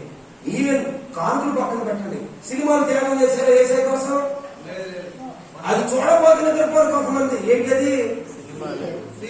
చచ్చ అట్లా చెప్పి అట్లా దీపం ఏంటది? దీపం. ఆ దీపం అయిపోతే కానీ ఇంట్లో దీపం. సీరియల్ త్యాగం చేయవు, సినిమాలు త్యాగం చేయవు, చుట్టూ త్యాగం చేయవు. ఇది త్యాగం చేయవు. మళ్ళీ వచ్చి ఏం చేద్దాం? మనసుతో అంటావా? చాలా సార్లు అబద్ధాలు మాడుతున్నాం తప్ప నిజాయితీగా ఉంటున్నా. ఆయన వదకు తేవడ్డ గొర్రెగా మరణించడానికి సిద్ధపడ్డాడు నీకోసం. నిన్ను సావమని అంటలేదు, కానీ ఇచ్చి సావమంటాడు అంతే. నీ సమయాన్ని నువ్వు, నీ ధనాన్ని నువ్వు, నీ ఆరోగ్యాన్ని ఖర్చు పెట్టే దేవుని కొరకు. మనం చెయ్యం. చేసేవాడంటే నిన్న నామం తెచ్చిపోతున్నా ఇక్కడ సీనియర్ రాదు, ఇదేనా 10 ఇచ్చేదాన్ని మేము ఎవరేమని ఇచ్చేవాళ్ళు కూడా అవుతారు కొంతమంది. నిజంగా మీకు కనపడకపోతే నాకు కనపడతారు ఇలా బ్యాచ్ అంట. అయితే అర్థం చేసుకోండి, మరణించడానికి సిద్ధమైపోవాలి, త్యాగమైపోవడానికి సిద్ధమైపోవాలి. ఈ రోజున సంఘాలు త్యాగం చేయడానికి ముందుకు రావట్లా. చూడండి, మీరు గమనించండి, ప్రతి సంవత్సరం అంట కొన్ని కోట్ల రూపాయలు ఎక్కడో వేస్తున్నారంట. మనకు తెలిసిన ఏరియాది కొన్ని కోట్ల రూపాయలు. ఇక్కడికి వచ్చేసరికి అన్ని ఉన్నప్పుడు బాగా ఇచ్చావు, నిలువు దోపిడి, అడ్డ దోపిడి, పంగనామాలు అన్ని ఇచ్చావు. ఏసుకున్నాము నమ్ముకున్న తర్వాత ఒక్కసారి నిలువు ఉద్యోగం లేదే ఇచ్చారు మీరు. మా పాస్టర్ గారు, మా ఆత్మీయ తల్లి, ఆమె నిలువు దోపిడి ఇచ్చింది. ఆమెకు చెవులకు ఉండేవి, వెల్లం ఉండేవి, ముక్కుకుండేవి, చేతులకు ఉండేవి, కాళ్ళకు ఉండేవి. మా పాస్టర్ గారికి బతిపోయింది అనమాట. ఈ రోజున దేవుని పని కోసం త్యాగం చేసేవాడు కావాలి. మరణించడానికి సిద్ధపడే అనుభవం అంటే అదే. నేను ఏమైపోయినా పర్వాలా, నన్ను బట్టి ఈ గ్రామం రక్షించబడాలంటే సువార్త పెట్టాలి. ఆ సువార్త పెట్టాలంటే ఊరినే రాదు, 2,000 ఇవ్వాలి. ఫర్ ఎగ్జాంపుల్ చెప్తున్నా, దీనికి 3,000 ఇవ్వాలి. ఆ వీడియో తీసేది 1,000 ఇవ్వాలి. ఈ సువార్త శిబిరం వచ్చేది 500 ఇవ్వాలి. ఎంత ఖర్చు ఉంటుంది. ఎన్ని ఎవరు చూసుకోవాలి? నేను ఇచ్చిన 10 రూపాయలతో అయ్యగా చూసుకోవాలి. అంతేనా? యాగం ఎక్కడ ఉంది? మళ్ళీ ప్రేమించేదం కొట్టదు, ఆదికాము కొట్టదు, ఆరాధికం ఆశక్తితో ప్రేమించేదం ఆదికాము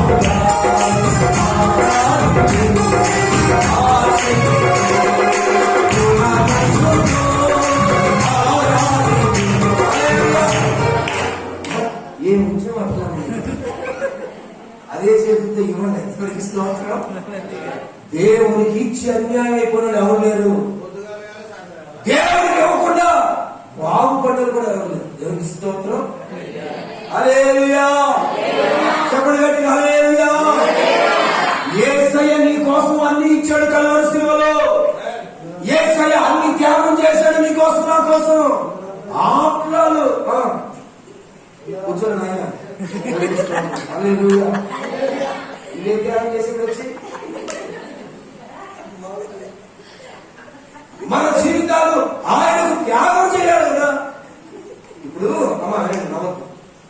ఇప్పుడు నువ్వు ఎవరికో బాధలో ఉన్నప్పుడు 100 రూపాయలు ఇచ్చావు. ఇప్పుడు ఈ తమ్ముడికి ఇచ్చా, బాధలో ఉన్నాడు, 100 రూపాయలు ఇచ్చా. ఇప్పుడు కొన్ని రోజుల తర్వాత ఇది కోటీశ్వరుడు అయిపోయాడు. ఆమె నేను ఇప్పుడు తమ్ముడు ఆ రోజు పంపించాను కదా, ఇప్పుడు కోటీశ్వరుడు అయిపోయాడు. 100 రూపాయలు ఎక్కడ ఉన్నాయి? ఇప్పుడు ఎక్కడ ఉన్నాయి అన్నాడని కనబడి అక్క ఇట్లా లేనప్పుడు మనం తీసుకున్నాడు. ఇప్పుడు ఎవరైనా సత్తన్నాడు అని ఇల్లు పీకి పనిచేయడు.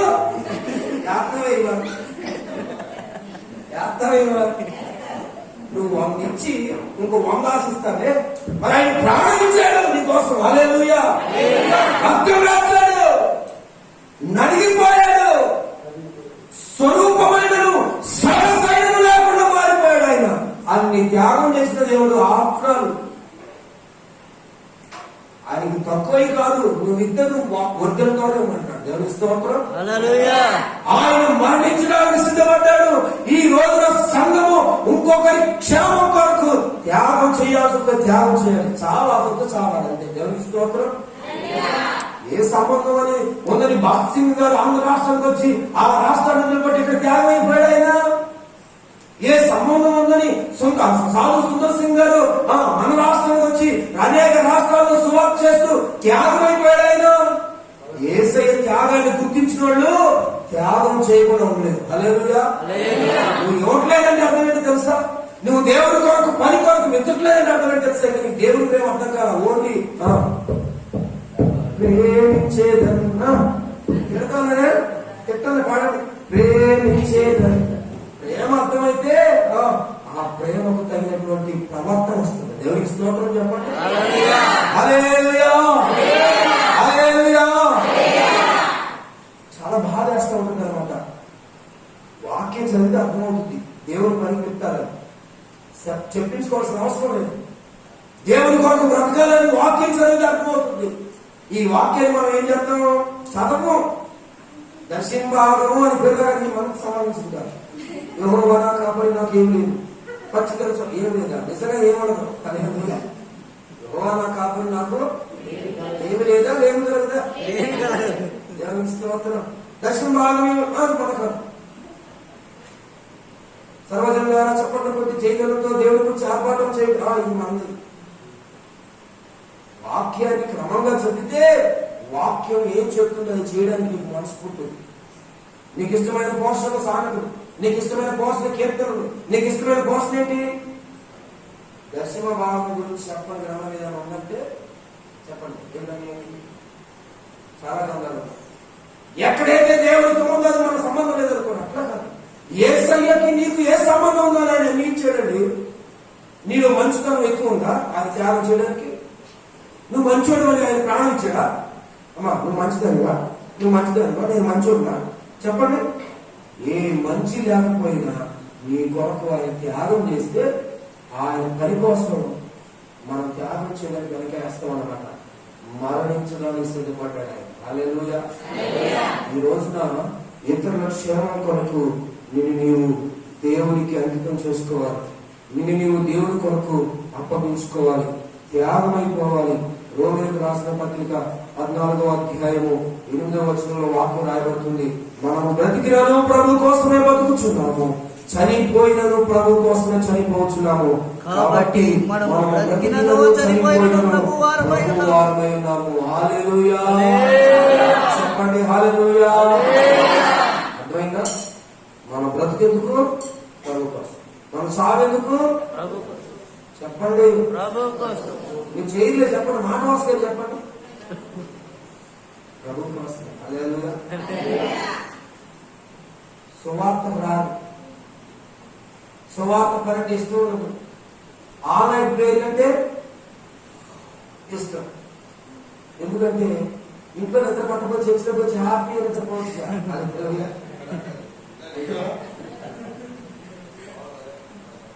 ఇంట్లో నిద్ర పట్టుకొని చర్చిలో అయ్యగారు అదుపుతా ఉంటాడు. ఆ స్వరం పిల్లల్ని గ్రోగులు అవుతుందేమో కొంతమందికి. నిద్రపోవద్దన్నా నిద్రపోతున్నాడు. వీడు మార్చడానికి ఇక మనకి నిద్రపోవడానికి స్తోత్రం చెప్పండి. నిద్రపోవడం స్తోత్రం చెప్పమంటున్నా నేను. కాన్షియస్ గా ఉండండి. హల్లెలూయా.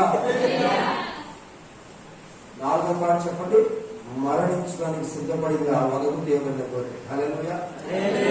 సంఘం కూడా అలాగే ఉన్నారు.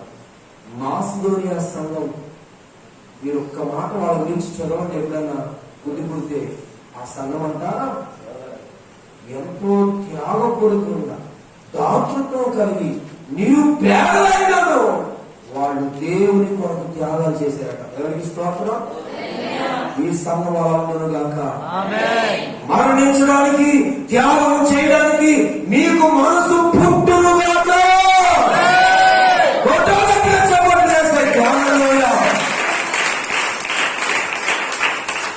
సంఘము సేవకుడు పోషిస్తే, సంఘము దేవుని పని కొరకు ఖర్చు అయిపోతే సేవకుడు ఎక్కడికి బయట అవసరం లేదు. సంఘం ఇచ్చే దానితో బ్రహ్మాండమైన సేవ చేయొచ్చు. హల్లెలూయా. మనం యువంగా అయ్యగారండి ఎప్పుడు మందిలో ఉన్నాడండి, ఆయన ఊరి మీద తిరుగుతాడండి. ఎందుకు తిరుగుతాడు? యువంగా అంతేగా. నువ్వు ఇస్తే ఆయన కాలు కుదురుగా ఉంటుంది అంతేగా. చాలా సార్లు అయ్యగారి మీద కంప్లైంట్లే కానీ నేను ఎలా ఉన్నాను. చాలా మంది ఏమంటారు తెలుసా, మాదిరికరంగా ఉండాలని సేవకులు, మాదిరికరంగా ఉండాలని సేవకులు పిల్లలు, మాదిరికరంగా ఉండాలని సేవకులు కూతురు అంటారు. మరి సేవకుడు మాదిరికరంగా ఉండాలి, సేవకుడు కొడుకు మాదిరికరంగా ఉండాలి, సేవకుడు కూతురు మాదిరికరంగా ఉండాలి. మరి నీ సంగతి ఏంటి? నువ్వు బలాదుగా తిరగవచ్చా? నేను మొన్నదే అడిగిన చోట సేవకుడు అంటే మాదిరికరంగా ఉండాలంట. వీళ్ళు ఏం చేస్తారు? ఇచ్చే విషయంలో మాదిరిగా ఉండరు, వచ్చే విషయంలో మాదిరిగా ఉండరు, వచ్చిన నిద్రపోయే విషయంలో ఇంకోటికి మాదిరికరంగా ఉంటారు. సేవకుడు మాదిరిగా ఉండాలి, విశ్వాసంగా నువ్వు మాదిరిగా ఉండాలి. ఈ ఇద్దరు కలిపి యేసయ్య మాదిరిగా తీసుకోవాలి. చెప్పండి. కాబట్టి మరణించడానికి సిద్ధపడిన వదకు తేబడిన గొర్రెవడే సంఘము కూడా త్యాగాలు చేయడానికి, దేవుని కొరకు ఖర్చు అయిపోవడానికి, దేవుని కొరకు ఏదైనా చేయడానికి ముందుకు రావాలన్నమాట. 5వది, వదకు తేబడిన గొర్రె యొక్క అనుభవం ఏంటో తెలుసా? అది మౌనంతోనే చేయాలని అనుభవిస్తుంది. ఏంటండి? మౌనంతోనే చేయాలని అనుభవిస్తుంది. యేసుక్రీస్తు ప్రభువారు ఎందుకు మౌనంగా ఉన్నారు? ఈయన పాపం చేసేటప్పుడు ఆయన ఎందుకు మౌనంగా ఉన్నాడు? ఈయన యూదులను రెచ్చగొడుతున్నాడన్నప్పుడు ఆయన ఎందుకు మౌనంగా ఉన్నాడు? సైనికులందరూ కొట్టిన చోట కొట్టకుండా, గుద్దిన చోట గుద్దకుండా ముసుగేసి గుద్దుతుంటే ఆయన ఎందుకు మౌనంగా ఉన్నాడు? ఆయనకు నోరు లేదా? ఉందా లేదా? కొండ మీద అంత ప్రసంగం చేశాడు, ఉపమానాలు చెప్పాడు, బ్రహ్మాండమైనటువంటి బోధ చేశాడు. మరి శ్రమ వస్తున్నప్పుడు, అందరూ నిందలేస్తున్నప్పుడు, అందరూ తిడుతున్నప్పుడు, అందరూ అవహేళన చేస్తున్నప్పుడు ఈయన ఎందుకు మౌనంగా తెలుసా? మౌనం చేతకానితనం కాదు, మౌనంలోనే ఉంది ఈ యొక్క చేయి. దేవునికి స్తోత్రం చెప్పండి. హల్లెలూయా. హల్లెలూయా. ఈ రోజున మనం కూడా నిర్ణయించినప్పుడు బాధలు వచ్చినప్పుడు, ఆత్మీయులు అర్థం చేసుకున్నప్పుడు, సంఘం అర్థం చేసుకున్నప్పుడు, తోటి విశ్వాసులు అర్థం చేసుకున్నప్పుడు మనం మౌనంగా ఉంటే దేవుడు కార్యం చేస్తాడు. హల్లెలూయా. నువ్వు మాట్లాడితే ఆయన మౌనంగా ఉంటాడు. ఇదే స్తోత్రం. నువ్వు మౌనంగా ఉంటే ఆయన మాట్లాడతాడు. హల్లెలూయా. ఆయన మాట్లాడాలా, మీరు మాట్లాడాలా? ఆయన మాట్లాడితే భూకంపం వస్తుంది, నువ్వు మాట్లాడితే గట్టి పరపడ కాదు. అంతేగా. ఇప్పుడు ఎవరు మాట్లాడితే మంచిది? అందుకే మౌనంగా ఉండాలి. అన్ని అంటా ఉంటారు, మౌనంగా ఉండవు. మారు మనసు లేని భర్త తింటా ఉంటాడు, మౌనంగా ఉండు. మారు మనసు లేని భార్య హింసిస్తా ఉంటుంది, మౌనంగా ఉండు. కొన్నిసార్లు ఆత్మీయులు నిన్ను వేధిస్తూ ఉంటారు, మౌనంగా ఉండు. మౌన జీవితం ద్వారానే ఆయన చేయాలని లోకానికి అప్పగించాడు. దేవుని స్తోత్రం చెప్పండి. హల్లెలూయా. అందుకని యెషయా 53:7 మనం చదువుకున్నాం. బొచ్చు కత్తిరించు వారి ఎదుట గొర్రె వలె ఆయన మౌనం ఉన్నాడట. స్తోత్రం చెప్పండి. యేసయ్య మౌనం, సంఘానికి మౌనం, ఈ రెండు లోకాన్ని శాసిస్తాయి. దేవునికి స్తోత్రం. నెహ్రూ గారు అన్నారంట, ప్రధానమంత్రి నెహ్రూ గారు, క్రైస్తవం లేకుండా వాళ్ళు నిద్రపోతున్నా ఆయనకు అర్థమైంది మీ ప్రభావం ఏంటో. మీకు అర్థమైందా మీ ప్రభావం ఏంటో? చిన్న చిన్న సమస్యలకి కేసు కడతారే, చిన్న చిన్న సమస్యలకి కోర్టుకి వెళ్తారే. దేవుడు లేడా నీకు న్యాయం చేయడానికి? దేవుడు లేడా నీకు వ్యాఖ్యపడడానికి, నీ పక్షాన పోరాడడానికి దేవుడు ఉన్నాడు. కాబట్టి ఈ రోజు ఇక్కడ ఎవరైనా కోర్టు కేసులో ఎదుర్కొంటే, ఇబ్బందులు పడుతుంటే, మనుషులు అన్యాయం చేస్తుంటే మౌనంగా ఉండి దేవుడికి మొరపెట్టు, దేవుడు మాట్లాడతాడు ఈ రాత్రి. హల్లెలూయా. కాబట్టి 5వ ఏంటో తెలుసా? మౌన జీవితం. వాగకు తేబడిన గొర్రెగా యేసయ్య నోరు తెరవలేదండి. మనం పాట పాడతాం కదా, నోరు తెరువలేదా ఈ ప్రేమ, బదులు పలుకలేదా ఈ ప్రేమ, ఇది ఎవరి కోసమో, ఈ జగతి కోసమే, ఈ చెరుల కోసమే. నోరు తెరువలేదా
ఆయన మౌనాన్ని కలిగి ఉన్నాడు, భరించాడు. ఈ రోజున మనం కూడా మనం ఏ తప్పు చేయకుండా కొంతమంది మన మీద నిందలేస్తూ ఉంటారు. అయితే మౌనంగా ఉండాలి, యేసును చూపించాలి. యేసయ్య చాలా కాదు, నోరు తెరవలేక కాదు.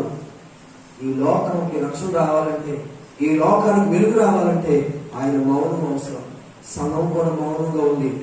ఆది సంఘం ఎన్ని ఇబ్బందులు వచ్చినా, ఎన్ని శ్రమలు వచ్చినా వాళ్ళు ఎదిరించలేదు, పారిపోతూ సువార్త చెప్పారు, అంతేగాని ఎదురుతలేదు అనమాట.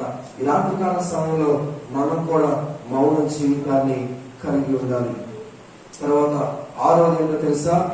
ఆయన మంచి చేయాలనే ఆలోచన కలిగిన దేవుడు. ఏ దేవుడు అంటే ఆయన మంచి చేయాలని ఆలోచన, ఆయన మంచి చేయాలనే ఆలోచన కలిగిన వాడు. అందుకని యోహాను సువార్త 18:23 ప్రకారంగా, రోమా 12:9 ప్రకారంగా చదవద్దు, గలతీ 5:22 ప్రకారంగా మీరు చూస్తే యేసు ప్రభువారు మంచి దేవుడిగా మనకు కనబడుతూ ఉంటారు. నేను మంచి చేసినందుకు నన్ను కొడతారా అని అడుగుతాడు. హల్లెలూయా. యేసయ్య మంచి పనులు చేశాడు, మంచి కార్యాలు చేశాడు. మరి నువ్వే పనులు చేయాలి? మంచి పనులు చేయాలి. నీ రక్షణ తర్వాత జరగాల్సిన కార్యక్రమం ఏంటో తెలుసా? సత్క్రియలు తణుకు రావాలి. ఏం తణుకు రావాలి? సత్క్రియలు. ఒక కుటుంబాన్ని నిలబెట్టాలి. ఒక వ్యక్తి బ్రదర్ మందిరాన్ని మానేస్తే మందిరం మానేసిన సహోదరులు తీసుకురావాలి. దేవుడికి దూరం అయిపోతే మళ్ళా దేవుడి దగ్గర తీసుకురావాలి. మంచి పనులు చేయాలి. అది కదా దేవుడు మనకు నేర్పించిన అనుభవం. ఇలా యేసుక్రీస్తు ప్రభు వారు వధువు తేబడిన గురిగా మంచి చేయాలనే తపనతో ఉన్నాడు. సంఘం కూడా అదే తపన కలిగి ఉండాలి. అందుకని 1 పేతురు 3:13 మీరు మంచి విషయంలో ఆసక్తి గలవారైతే మీకు హాని చేయవాడు ఎవడు? అర్థమవుతుందండి? మంచి చేయడానికి నీకు మనసు ఉంటే నీకు ఎవరు హాని? ఆయనలాగా మంచి విశ్వాసగా మంచి సంఘంగా మనం ఉండాలి. 7వది ఏంటో తెలుసా? ఆయన మన్నించే క్షమించే ఆత్మ కలిగిన దేవుడు. మనం కూడా ఏం చేయాలి తెలుసా? మన్నించాలి ఇతరులు. చెప్పండి, పక్కన క్షమించాలని క్షమించాలి. హల్లెలూయా. ఏ మతంలో లేనిది యేసుని ఈ మార్గం ఏముందో తెలుసా? క్షమించే తత్వం. హల్లెలూయా. నేను ఒక స్టోరీ చెప్పి నేను ముగించేస్తాను. నిజంగా జరిగింది. మాకు గోవాలో టీచింగ్ చేసినటువంటి సార్ అన్నమాట. వాళ్ళు అమెరికాలో ఉంటారు. ఆయన మంచి సువార్తికుడు. ఆయన సువార్త పని నిమిత్తం ఆయన భార్య సువార్త పని కోసం ఎక్కడికి వెళ్ళారు. వచ్చేసరికి ఇంటి తలుపులు పగలగొట్టున్నాయి. ఏంటి మా ఇంటి తలుపులు పగలగొట్టున్నాయి అని లోపలికి వెళ్ళారు పాస్టర్ గారు. ఇంట్లో వస్తువులన్నీ పగిలిపోయి ఉన్నాయి. అయ్యో మా ఇల్లంతా ఏంటి ఇలా పగిలిపోయింది అని పాస్టర్ గారు ఇంకా లోపలికి వెళ్ళారు. వాళ్ళ కూతురు రూము తెరవబడి ఉంది. ఆ రూములకి వెళ్తే వాళ్ళ కూతురు రక్తం పడుగులో ఉంది. బట్టలన్నీ చెక్కిపోయి ఏమైందో తెలుసా? ఒక దొంగోడు ఈ పాస్టర్ గారు లేని సమయంలో ఆ ఇంట్లో చొరబడి వాళ్ళ కూతుర్ని రేప్ చేసి ఇంట్లో వస్తువులను పగలగొట్టి కొన్నింటిని పట్టుకుపోయాడు అనమాట. పాస్టర్ గారు ఏడుస్తూ, అయ్యో దేవా, ఏ ప్రభువా, నా కూతురిని పాడు చేశాడు, నా వస్తువులని నాశనం చేశాడు అని ఏడుస్తుంటే, పాస్టర్ గారు ఇంత అన్యాయం జరిగింది, మీకు ఒక్క కంప్లైంట్ ఇవ్వండి పాస్టర్ గారు అంటే, నేను నా దేవుడు చూసుకుంటాడు అన్నాడంట. ఇక ఈయన ఎవడు మొండోడు, క్షమాపణ అంటాడు, క్షమించాలంటాడు, ఏసై ప్రేమ అంటాడు అని పక్కోళ్ళు వెళ్ళి కంప్లైంట్ ఇచ్చారంట. ఆ పోలీసులు ఏం చేశారు? సీసీ కెమెరా ప్రకారంగా దొంగలు పడుతున్నారు. పాస్టర్ గారు ఫోన్ చేశారు, అయ్యా మీ కూతురిని పాడు చేస్తున్నాడు, మీ ఇంట్లో సామాన్లు నాశనం చేస్తున్నాడు, దొరికాడు రమ్మనగానే బలవంతంగా వెళ్ళాడు. వెళ్ళిన తర్వాత ఆ దొంగడు జైల్లో ఉన్నాడంట. ఏమి ఉన్నాడు తెలుసా? అయ్యా నిన్ను చూస్తుంటే మొక్కలుగా నరకాలనిపిస్తుంది, నా శరీరం చెప్తుంది నరకు అంటుంది. కానీ నా దేవుడు మాత్రం నాలో ఉన్న పరిశుద్ధాత్మను మాత్రం నేను క్షమించమంటున్నాడు. ఇంకెప్పుడు ఇలాంటి పాపాలు చేయలేదని ఆ కేసు పెట్టిన పేపర్ని చించేసి అతను వదిలిపెట్టనని వచ్చేసాడు పాస్టర్ గారు. హల్లెలూయా. కూతుర్ని పాడు చేస్తే ఏం చేస్తా? ఎమ్మెల్యే రికమెండేషన్, ఎంపీ రికమెండేషన్ తీసుకుని ఎన్కౌంటర్ చేయించు, సేవలో చేయిస్తా. అది లోకం కూడా తీరు. లోకంలో మనుషులు చేస్తారు. మరి దేవుని పిల్లలు ఎంత అన్యాయం జరిగినా మరొక వ్యక్తిని క్షమించాలి. దేవునికి స్తోత్రం. తన కూతుర్ని పాడు చేసిన వాడు ఎవరైనా క్షమిస్తారండి? క్షమించి ఇంటికి వచ్చాడు ఆ దొంగడు. అదే సొంత కూతుర్ని రేపు చేశాను, ఇంట్లో వస్తువులు వేల కొలది వస్తువులు నాశనం చేశాను, డబ్బులు పట్టుకొచ్చేసాను, నా మీద కేసు పెట్టాల్సి పోయి కేసు పెట్టిన పేపర్ చించేసి నేను సంపాదన ఉంది కానీ సంపను క్షమించమంటున్నాడు నా దేవుడు అని వెళ్ళిపోయాడు. ఎవరు ఈ దేవుడు అని పాస్టర్ గారు వెనకాల ఇంటికి వెళ్ళాడంట. మళ్ళీ ఎందుకు వచ్చావయ్యా, మళ్ళీ ఎందుకు వచ్చావు, అంతా నాశనం చేసేవారు అన్నాడు పాస్టర్ గారు. లేదయ్యా, దేవుడు అన్నావు కదా, ఏ దేవుడు నమ్ముకున్నామంటే యేసై నమ్ముకున్నాను అన్నాడంట. హల్లెలూయా. యేసై నమ్ముకున్నాడు ఏం చేయాలి? ఒకనొకడు క్షమించుకోవాలి. చెప్పండి, క్షమించుకోవాలి. ఏం చేయాలి? క్షమించుకోవాలి. ఎంత అన్యాయం జరిగింది తెలుసా? క్షమించాడు. ఆ దొంగడు మారిపోయాడు, అల్లుడు అయిపోయాడు, ఆ కూతుర్ని పెళ్లి చేసుకున్నాడు, పాస్టర్ అయిపోయాడు. వాడబడి గత కరోనాలో చనిపోయాడు. మా సార్ అల్లుడన్నమాట. దొంగ రేప్ చేశాడు, పాస్టర్ క్షమించాడు, వచ్చి వారు మంచుకొని కూతురు పెళ్లి చేసుకున్నాడు, పాస్టర్ అయిపోయాడు. కొంతకాలం సేవ చేశాడు, సాక్ష్యాలు చెప్పాడు, ఆ తర్వాత మన కరోనాలో చనిపోయాడు. నేను ఎందుకు ఈ మాట చెప్తున్నానంటే, మన్నించడం అనేది యేసయ్య లక్షణం. హల్లెలూయా. హల్లెలూయా. అంత వేదనలో ఉంది కూడా, తండ్రి మీరేం చేస్తున్నారో మీరు ఎదురు కనుక వీరిని చూసారా.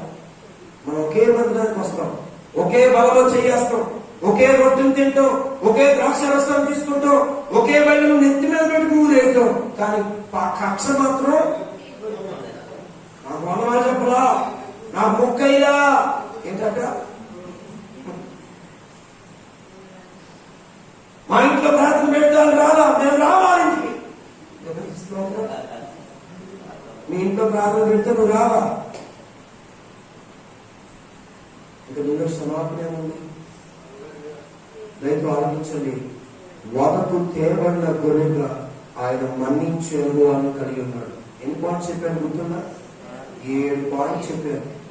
7 అనుభవాలు సంఘంలో కూడా ఉన్నాయి. హల్లెలూయా. అప్పుడే ఈ సంఘము వదకు తేబడిన సంఘం అవుతుంది. హల్లెలూయా. దేవుడు అప్పుడే ఆ సంఘం ద్వారా తన మహిమని ఈ లోకానికి చాటుకుంటాడు. అలా మీరు ఉండాలని, అలా మీ సంఘం ఉండాలని, అలా మనందరం ఉండాలని ఈ ఆన్లైన్ ప్రేయర్ లో మనం ఏం చేయాలి తెలుసా? మాట వినే జీవితం నాకు దయచేయ, మత్స లేని జీవితం నాకు దయచేయ, మరుగైన జీవితం నాకు దయచేయ ప్రభువా. చెప్పండి.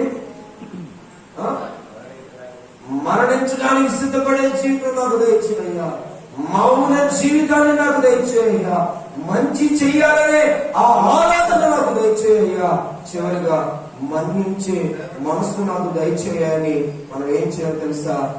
చాలా బలంగా దేవుని పాదాలు పట్టుకుని ఆ వదకు తేబడిన గొర్రెగా పిలువబడుతున్న యేసయ్య అనుభవాలు మనం కూడా కలిగి ఉందుము గాక.